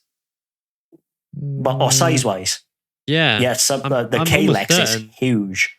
Yeah. It's mental to think that the K-Lex basically has 35cc less than the MotoGP bikes did in 2007. Yeah. Like that's where we've reached. It's a big bike. It's not a learning mid-tier bike anymore. It's a big thing to handle. Yeah. It's like the one guy who I'm really feeling sorry for is Skrieg.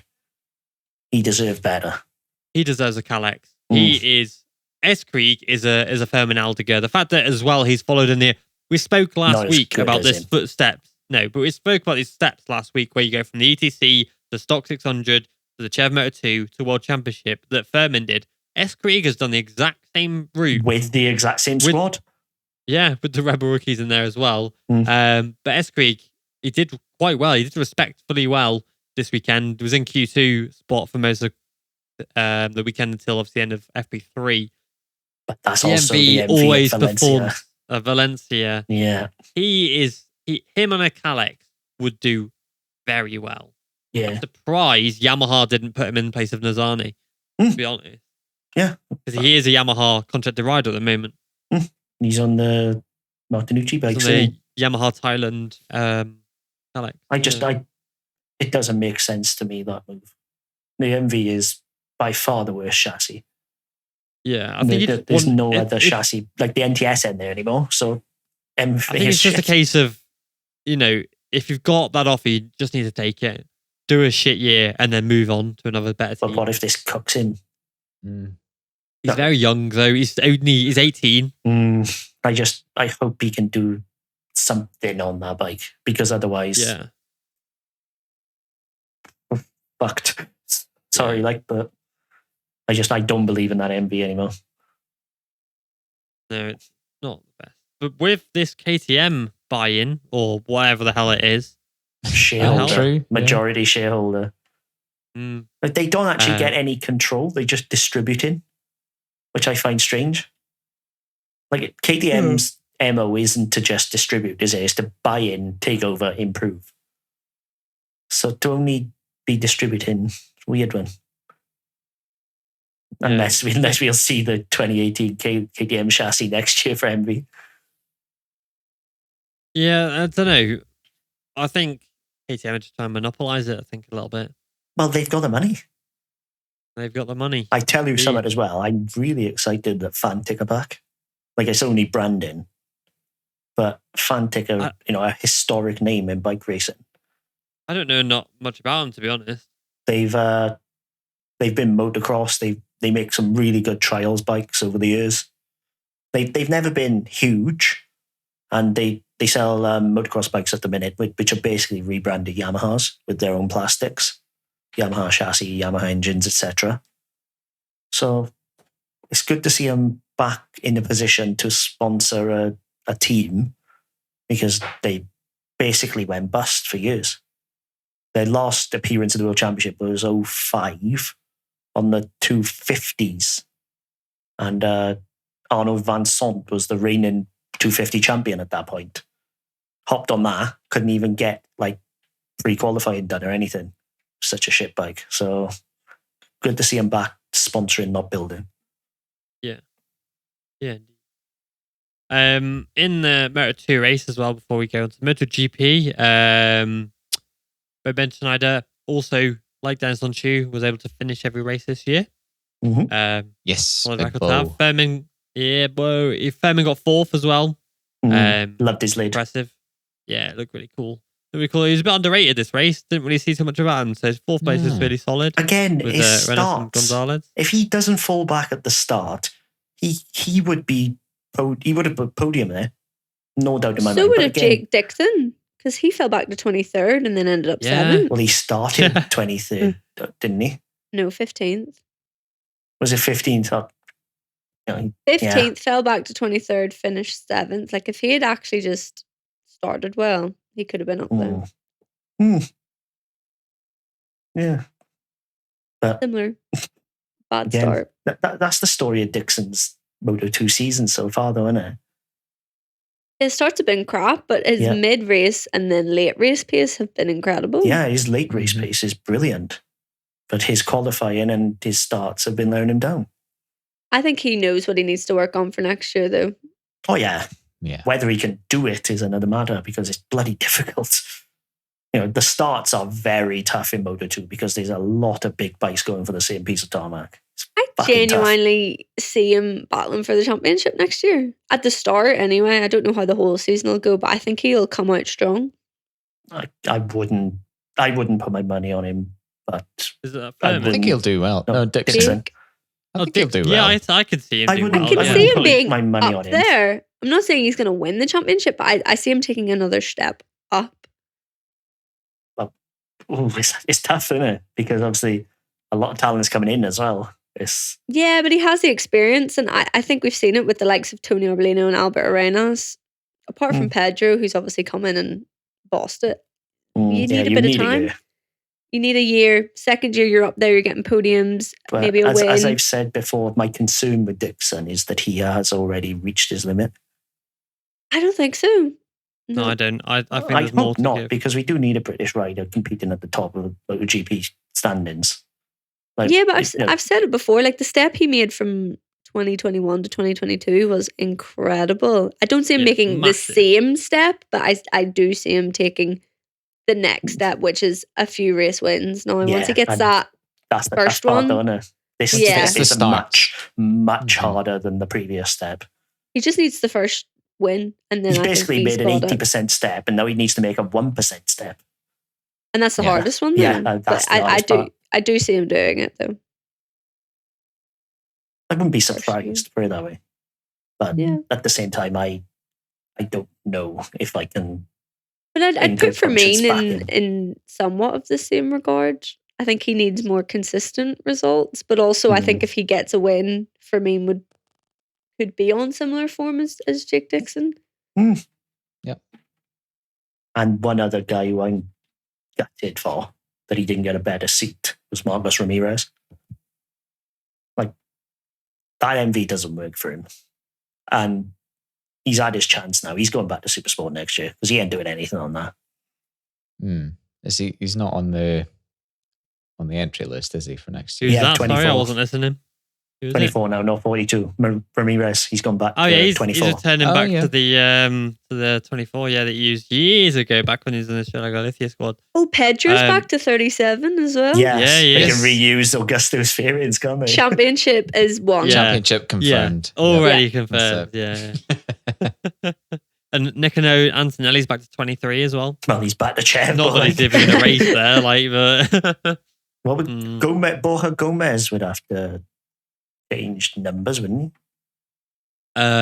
Can't remember what he's 11, but Garcia's got that. Oh. But I think no, he's 12. That mean Garcia or Guevara can run 28 then, yeah? Yeah, Guevara is 28. Yeah, Guevara's 28, yeah. Because Antonelli's gone back to 23 because Schroeder left. Gomez has been running 72 and then he won 15 in Machev as well. So 15 is Darren Binder, weirdly. Yeah, 12 in the Superbike. But it's not that weird, actually, because it was his first ever race number. Oh, well, he can't run 40 anyway, so. No, that's earmarked for Pons and always will be, that one. Yeah, so Moto2 obviously ended with the champion being Mr.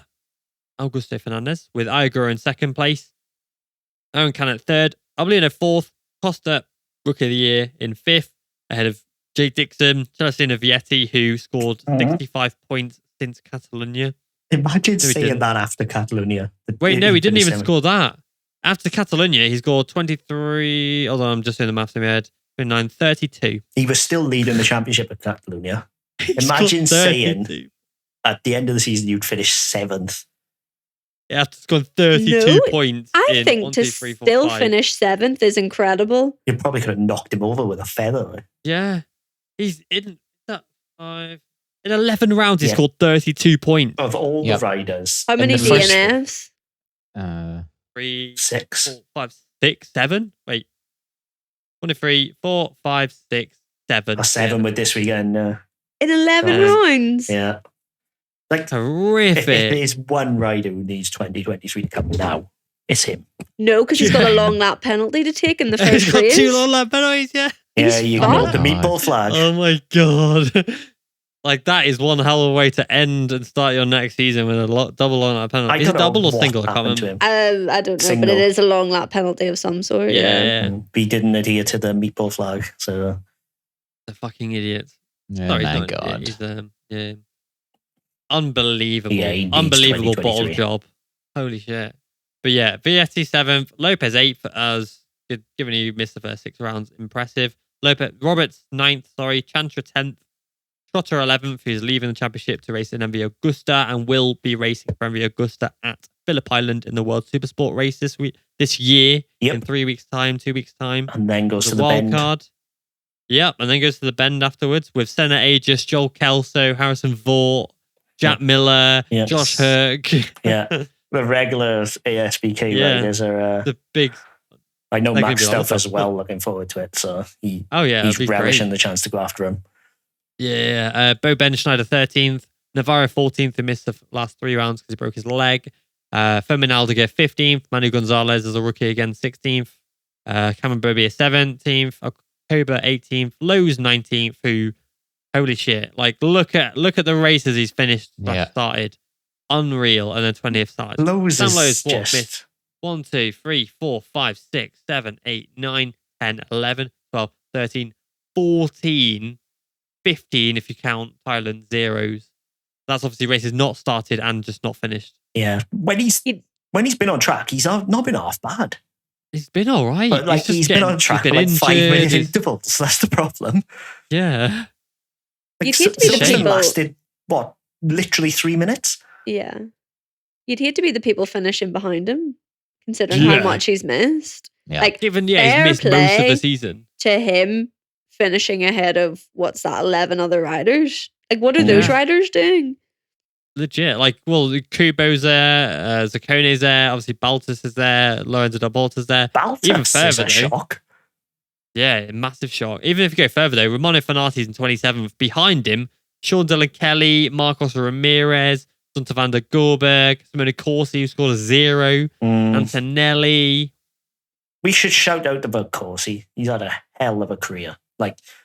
Very widely disliked by other riders, but he's had the 20-year longevity of a career. Round of applause for Simone Corsi for making it last that long. Yeah, fair play to him. And then obviously Calix won the constructors to the surprise of no one. No way. And then Red Bull KTM won the team championship. No. Yes, for the 2nd year in a row. No. Shock. So yeah. Going to MotoGP finally, we'll talk about 2023. In MotoGP, it was of course Jorge Martin who got pole position, his 3rd in a row. I predicted Martin to get pole, so I get a point. Jacob went Vinales, Cameron Bastianini, Lauren Zacco, Le Français. Third place was Jorge Martin on the podium. Didn't expect that, to be honest. I expected him to just go down. I did. I won't lie. Yeah, I put Miller, who crashed. Jacob put Bezzecchi. Cameron put Binder, who finished second. Cameron gets a point. And Lauren went Bastianini. Second, I went Marquez, who crashed. Jacob went Miller, who crashed. Cameron went Rins, who won the race. So Cameron gets a point. My man. Yeah, that is the last of the points, though. Sorry. Lauren with Marquez in second. Nobody's going to put Rins to win, are they? Fucking hell. I thought about it, but obviously I went second instead. So I went Bagnaia to win. Jacob went Bastianini. Cameron went Quartararo, and so did Lauren, because they're that deluded to think they can win the championship. One can dream. One can dream. Okay. Yeah, I had a hope. Dreaming is free. Dreaming is free. Yeah. Yeah. Had to limit him to results. Didn't hurt anybody. Didn't hurt anybody. No. So Cameron scored 2 points in that one. I scored 1. The rest got 0. So the final standings for this year are myself in P1. Cameron with 272 points in second. Jacob with a humble 197, just 3 points off of 200 points. Ryan with 179, and Lauren with a genuinely impressive 89 points. Yeah, podium pie, bitches. Oh, yeah. What's that? Like 111 points behind, or 109 points behind. 110 points behind It's just Ryan. become tradition at this point. That's incredible. Predictions. Yeah. 6 rounds. I'm so proud. Like as soon as I saw really the good. EMR bingo, I just thought, well, I gotta keep making outside predictions now, haven't I? Otherwise, people will be fucked. That's the reason you lost. Yeah. I enjoy The making them anyway. Because excuses. the thing is about outside predictions, if they come off, you look brilliant. True. I mean, I predicted Rins in Australia. Yeah, You did. And you look smart. Like. Yeah, exactly. I'm taking that one to the grave. It was incredible. If it was Rins in Australia and he finished 17th, we'd be like, it's Rins. Where'd you do that? Yeah, exactly. And next weekend, we're going to do our season review podcast. And I have got my list here of our 2022 predictions that we'll be going through, including who we predicted for the nice. If the rookie of the year. Obviously, there's ones you can't score points for like biggest surprise, biggest improver, biggest disappointment, but we can discuss highest expectations. Most crashes, I don't know who that was yet. And then obviously the world champions who we predicted, manufactured champion who we predicted, and our world champion I think along with the team. Darren Binder had the most crashes. When are we 35? When are we doing the EMR awards? What's that? Well, like best helmet design, best livery. Yeah, you best... did that last year. Yeah, we'll do that. We'll do that next weekend along with this. How exciting! We'll do that next weekend. We have to get dressed up. To be honest with you, yeah, we'll do it. We should stretch it out over 2 pods so we don't have to we have to do less in winter. 7 hours. No, because basically what we're going to do is we're going to do next week's pod, then we're going to have 2 weeks off, and then we're going to go back on, then we're going to get some guests on. Sounds good. I need 2 weeks off, to be honest. So yeah, we're going to get some guests. Oh God, what are people going to do without us for 2 weeks? Oh no. All 3 of them are going to be gutted. Listen to the absolutely no serotonin. Listen to the siding lamp. What's that? Of course. Who? You mean the shiting lap? Never heard of it. Oh, that was. I have your favorite person. I have your favorite person on. Oh, you can go and listen to the latest episode of the Red Sector podcast that I was on. That's fine too. Oh yeah, Jacob's on that piece of shit podcast. He's better host than you. Yeah, I'm not surprised to be honest. It's not really hard, is it? Shots fired tonight. Pew, pew. Oh, yeah, boy. Pew, pew, pew. So in the MotoGP, of course, it was Pecco as the champ, with Alex Rins winning Suzuki's final race, of course. Love it. Yeah, I'm not crying, you are. Yeah. I was crying. 100% I was crying. I was just waiting for him to start just tailing back. And then as it didn't happen, I thought, oh shit, it's on you. If he dumped it, I honestly... Oh. If he dumped it, I would have kicked my telly over and stomped out. Yeah, I would have turned 100%. It off, to but be honest. At the same time, I don't think I'd have begrudged either first or second to win. It's like he was crying on the grid before the race started. So, it's gutting Suzuki going, but I don't think I'd have begrudged Brad Binder win either. It was a really tough one. A dry one, yeah. It was a really tough one because there wasn't a hurricane happening. Yeah, it'd be cool. Mm-hmm. Yeah, and Aleix Espargaro scored his first DNF of the season.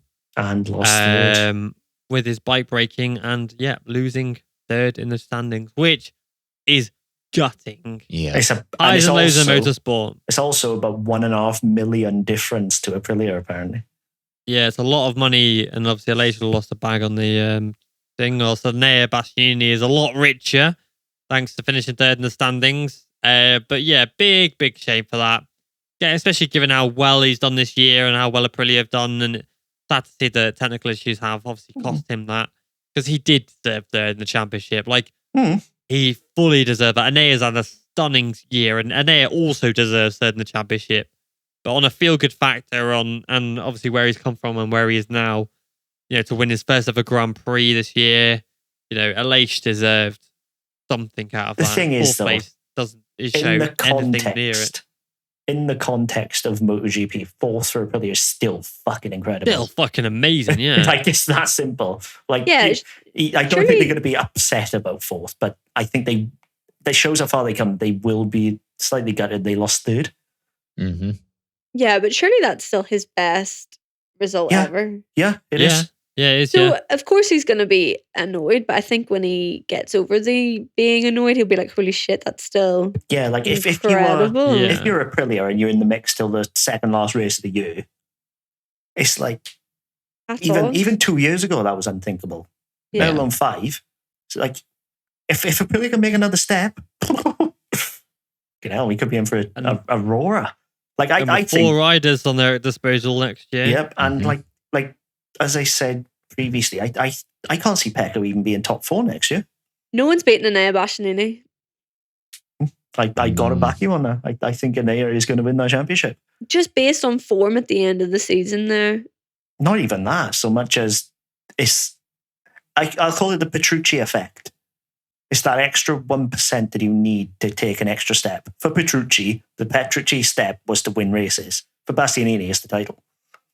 Yeah, Bastianini's next step is the title now. Now he's third overall, and he's won 4 races this year, 4 or 5. I can't remember. You're going to hop on that red bike. You're going to be feeling like a big time Charlie. The confidence is going to just be there. Well, he can now develop the bike to his strength. Now he's the red boy. If he wants to do something with that bike and develop it and push it in a way that suits him, well, he's going to do it, and he can do it. Obviously, of course, can he? It depends on obviously Bagnaia and obviously everybody else, but he now has the power to implement things that will help him. Yeah, reach. But old Pecco got the. It's basically a Pecco-shaped machine at this point, isn't it? But did you hear? I think it was Tardozzi said it to BT Sport. Something along the lines of that they don't need Pecco and Enea to be friends. But they ain't going to be, are they? No, well, it's like, are they already expecting the fallout there? It's quite weird. I think it was Tardozzi, because didn't Neil ask them about, they said about what's going to happen, like if in Pecco the dynamic, was 16th. Yeah. Well, they asked her if Pecco's 16th and all that, and Tardozzi was like, well, we'll be champion because we'll make him move aside. And then they said about, then they went on to like, well, surely that'll take the championship, and surely the Neo will be a and then I think they went into it, and Tardozzi, I think it was Tardozzi, went, they don't have to be friends as long as they get the results. Do you know what? Yeah. Good. It's pointless palling them up when they don't want to be friends. You know what I mean? But I thought that in the last race, I was like, as soon as Luca Marini was the person behind Bagnaia, I was like, this is ridiculous. We're just going to see him sit behind Bagnaia now for the rest of the race with like bodyguard behind him, and he overtook him. I saw your tweet. I'm pretty sure I saw your tweet. I was so proud of Marini for doing that. I tweeted it, and everyone was like, well, that aged badly. He could easily have just, chilled out. But I was so proud of Marini for doing that. I think he just thought, oh, well, there's enough behind me that it don't matter. I think, was there only 16 people? Only 16 people finished or something? Yes. Zarco was behind. Bez was behind. DG was behind. Yeah. Marini passing didn't matter. To go on to one more thing, though, Marini didn't just pass, in a okay place. He passed. He sent it under him at turn 4, and then went and did it to Bastianini as well. It wasn't just got Bagnaia, it was Enea as well. Do you think Pecco would have finished any higher with his wing? No, he was fully just shitting riding himself. to win the title. He was. Yeah. I think he may have finished 1 or 2 spots higher. He said himself in the after race, he was like, it was the worst race of the season, maybe even in my whole life. Like, it was so bad. He was like, that was honestly the shittest race ever. Like, that is the last thing he needed, because that Ducati is so reliant on his wings. Yeah. You knock it off, it must feel like a pig of a bike. Yeah, I mean, like, nowhere near it, by the way, just to say, like Jacob can relate. You know, when, like, you're playing iRacing, for example, you're leading the race for the first time, and you are shit at it. You're like, your back is sweating. You're missing your braking points, you're doing all that. And it's like, even for me, like, that is horrendous in a freaking video game. So then to have that in real life and to be Pecco going around, I'm surprised he wasn't like going wide every corner. And he wasn't like when Joe Roberts won at Portimao and he was going wide every corner. Like, it is, even me as playing a video game or like a racing simulator or doing it, it is horrendous. So I cannot imagine what it was like for Pecco. I can't believe you've just compared winning the world championship well, that's to what I mean. Video game. Contextually, that's what I mean. It's the same. Like, in the context of it. Because, like, you're there, and then, you know, when you're on iRace and you've not won yet, Deck can relate much more than me. I've won. What are you on about? Yeah, eventually. But when he had another win, I literally you didn't hear a peep out of him.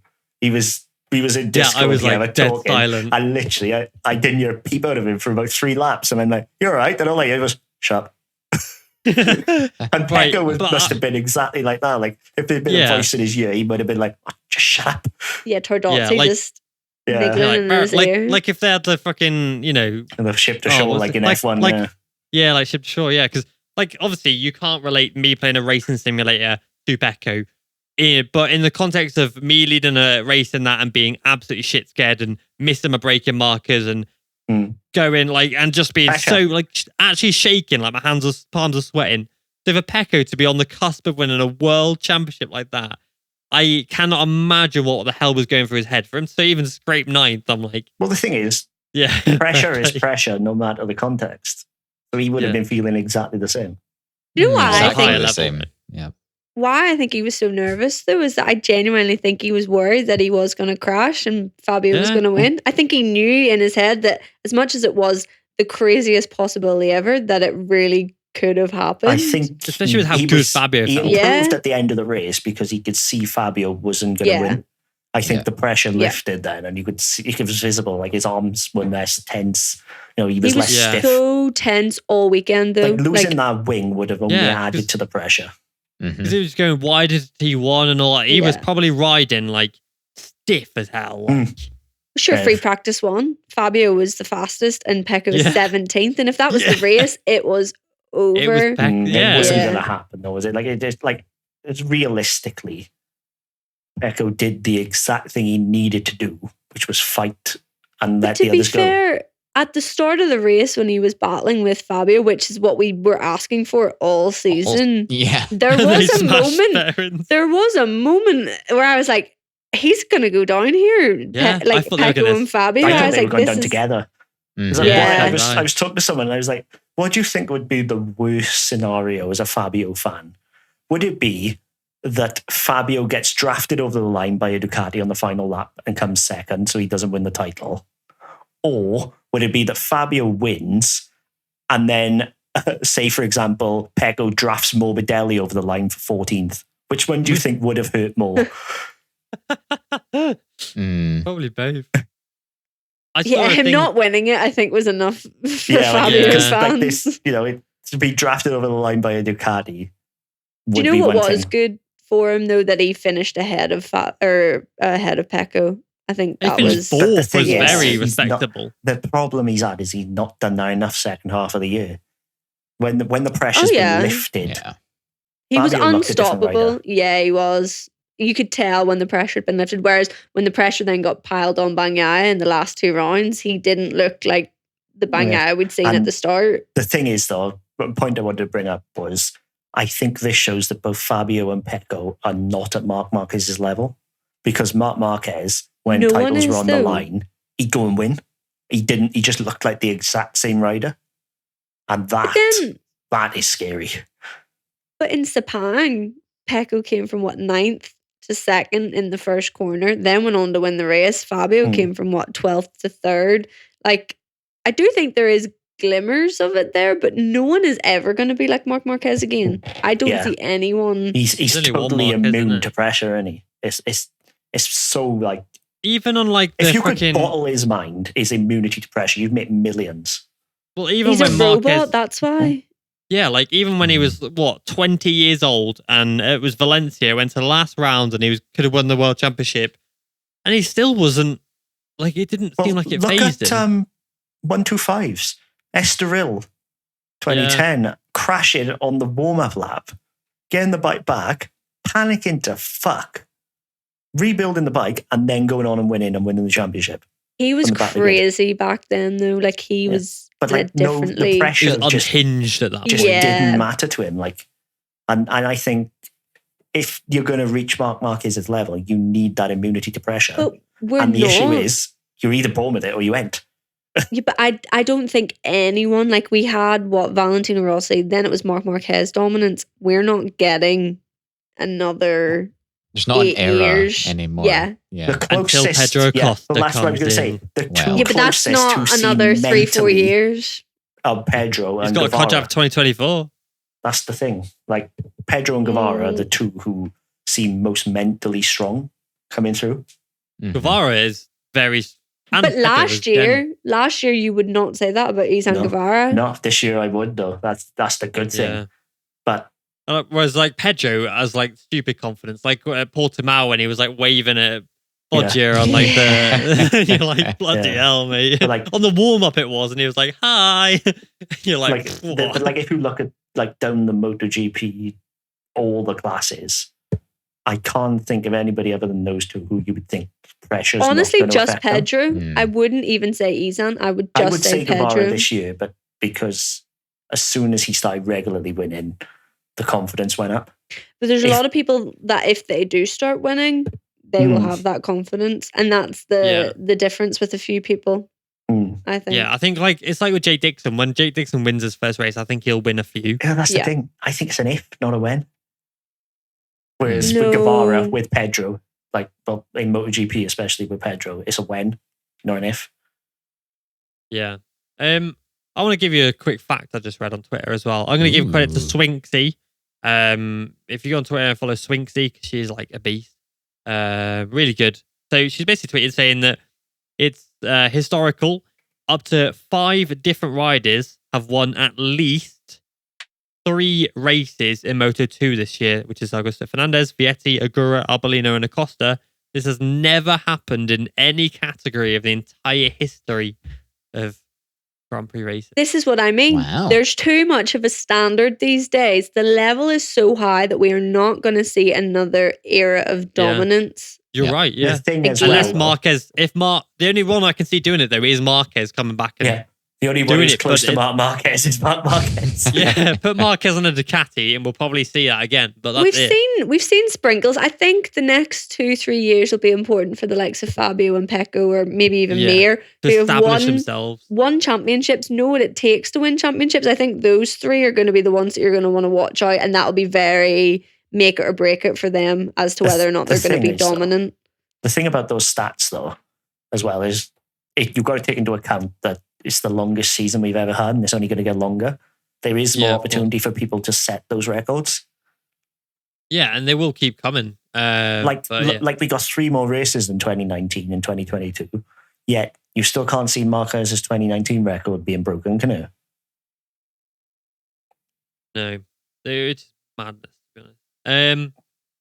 But yeah, so before we just go into Moto2 into 2023 for a minute, in the MotoGP race, or in the standing, sorry, it was Bagnaia that won the championship ahead of Quartararo, Bastianini 3rd, Espargaro 4th, Miller 5th, Binder 6th, Brad that is, obviously, Rins 7th, Zarco 8th, Martin 9th, Oliveira 10th, Vinales 11th, Marini 12th, Marc Marquez 13th.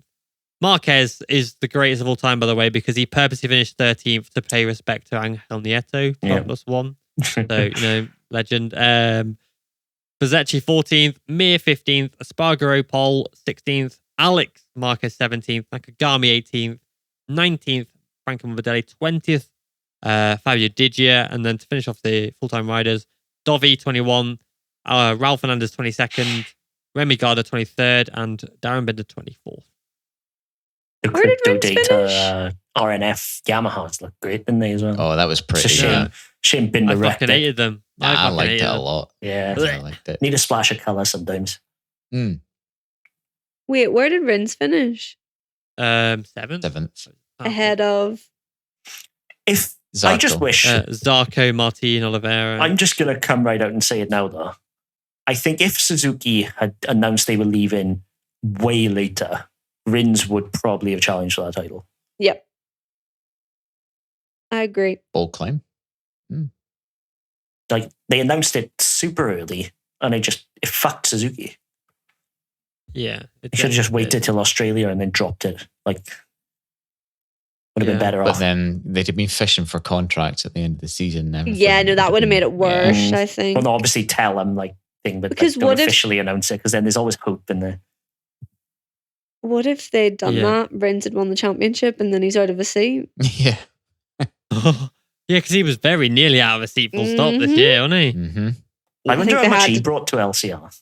Because he's got a strap like Elysium money. You, Bob. Yeah, I don't know, to be honest. Probably a milli, same as just ask him. Alex. Yeah, just ask him. Alex, Yeah. how much did you... Oh, but yeah, MotoGP next year, I'm excited. I think Ralph Fernandez is going to... I pray he comes out of his shell. Yeah. Because he is, as we know, an outstanding rider, but we just need that Aprilia to be a bit less fragile, I think. Yeah, I don't know what it is. They just got to have that extra little bit of life about them. I feel like second half of the season. It's weird to say that about the Italian squad, isn't it? Yeah. They're very... I don't know. It's just very missing subdued. something. Mm-hmm. But then they expect it to be missing something. Because they've not been here before. As I've said previously. Like, you can't teach this. You have to live it. Now they've lived it. And I hope they know what they did wrong. There's a good chance that, next year could be better. But at the same time, what I said before, they didn't improve. So how can they live what worked? So 4 riders hopefully will be the key. I don't know. Yeah. I think so. I think 4 riders will definitely help. Having Oliveira's experience there helps as well. Raul being a youngster, Raul just knows one thing, which is going fast. I think that will help a lot. Obviously, Wise Espargaro knows the bike like the back of his hand now. And obviously Vinales, who knows how to win races. I think it's a great package in general. This has to be make it or break it for Vinales this season, surely. I would think so. Because we gave him this season as okay, you're coming in. You've only had a few races on the bike. You had a shit season last year. But now, surely next year, if he doesn't perform, they need to be thinking about someone else. Yeah. Well, compare it to when he jumped on the Yam from Suzuki. As soon as they changed those tyres 3rd race in, he was never the same on that Yam. If they had kept those tyres from the first 2 races, he would have pissed our championship by a country mile. Mm-hmm. It's a shame, but MotoGP is MotoGP and you've got to adapt. Yeah, that's exactly it. Yeah, you can only use that as your excuse. Jesus Christ. Mm-hmm. It is hammering down. Sorry, I just had a bit of a heart attack. No, you might hear it on the mic. It's that loud. I'll get rid of it, don't worry. No, your lights are just making me have some sort of stroke, to be honest. Well, my Adobe Audition just stopped responding. And I ain't recording a backup. So that nearly lost the entire 2-hour podcast. Well, that's ended it. But yeah, we're going to have to tie this up because I don't know how long this is going to last. But yeah, excited for Augusto Fernandez. I think he'll do all right, but I fully expect him to be shipped off towards Dubai next year. I hope not. The year after, Acosta's got a contract, Liner's contract, which means that 2024, if he's ready, he can be pushed into MotoGP. Paul Espargaro, I think, will do well back at KTM. I think he'll relish back home, as he said in the promo video. Enea Bastianini, title contender for sure. Favorite. He has to fight for that title, otherwise. Yeah, I don't know if he's the favorite.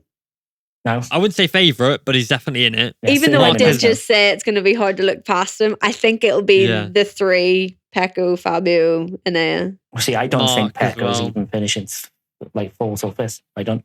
There's so Surely much now. Not, though. This is Pecco's only title. I'm going to call it now. Well. Oh yeah, I do think it's his only title, but I think he will fight for other titles. I think he's going to be out by Australia this year, because this year was a strange year. Like, it was 2020 level strange. Like, there wasn't one thing where it all went someone's way. Fabio had early season, Pecco had late season, and Pecco just about scraped it through. Fabio barely had early season. Let's be real here. 91 points ahead is, to me, early season having. Yeah, but he wasn't 91 points ahead of the rest of the field. If he'd had 91 points on the rest of the field, that's good early season. He only had, 20 points, if even, to like 20, Elite. 30. But if you look at it in the context of who finished second, Fabio had early season, Pecco had late season. That's the thing. Yeah. Well, yeah, Pecco had late season, 110%. Like, because what you have to compare it to is who came second and who won the championship. And to be 91 points ahead and lose that and take that deficit, Pecco definitely won the late season. I don't want to cut this argument off, though, but I'm still worried about this audition. Well, one thing I did just want to mention really quick is look out for the KTMs, because at the test they are supposed to be so different to what we have now. And I'm wondering, is it so different that it's an aluminium frame, or is it so different that it's just completely new? And I'm really interested to see. They usually do well at the start of seasons. They do. Well, they changed the chassis for the end of the year, and look what happened to Brad Binder. You know, he liked the chassis, and boom. He said he brought the things to Valencia, and everything that they used helped push the bike, and he could fight in the last laps. Which is great. I think Johan Mir will struggle on the Honda, unfortunately. Same with Rins, because the Honda's shit. Marini's the greatest of all time. 2023 World Champion, look at Marini. I think they're going to surprise a lot of people, because clearly, I hope so, riding the Honda in a Honda way doesn't work anymore. They will push the Honda in a Suzuki direction, which is what they want. Riding that Honda very smoothly, which is the Suzuki way, won't work. That's why they've signed the both of them. Honda know rightly what they're doing. They will turn that Honda in a direction they probably haven't even thought about. And I think it'll do well. Who's to say it's not already on that path? Because current Honda riders who were on the 2021 bike couldn't make it work. No, that's true. Right, you lot shut up. Right, thanks for listening to this podcast. We're back next weekend. And cheers. Bye. Goodbye, everybody.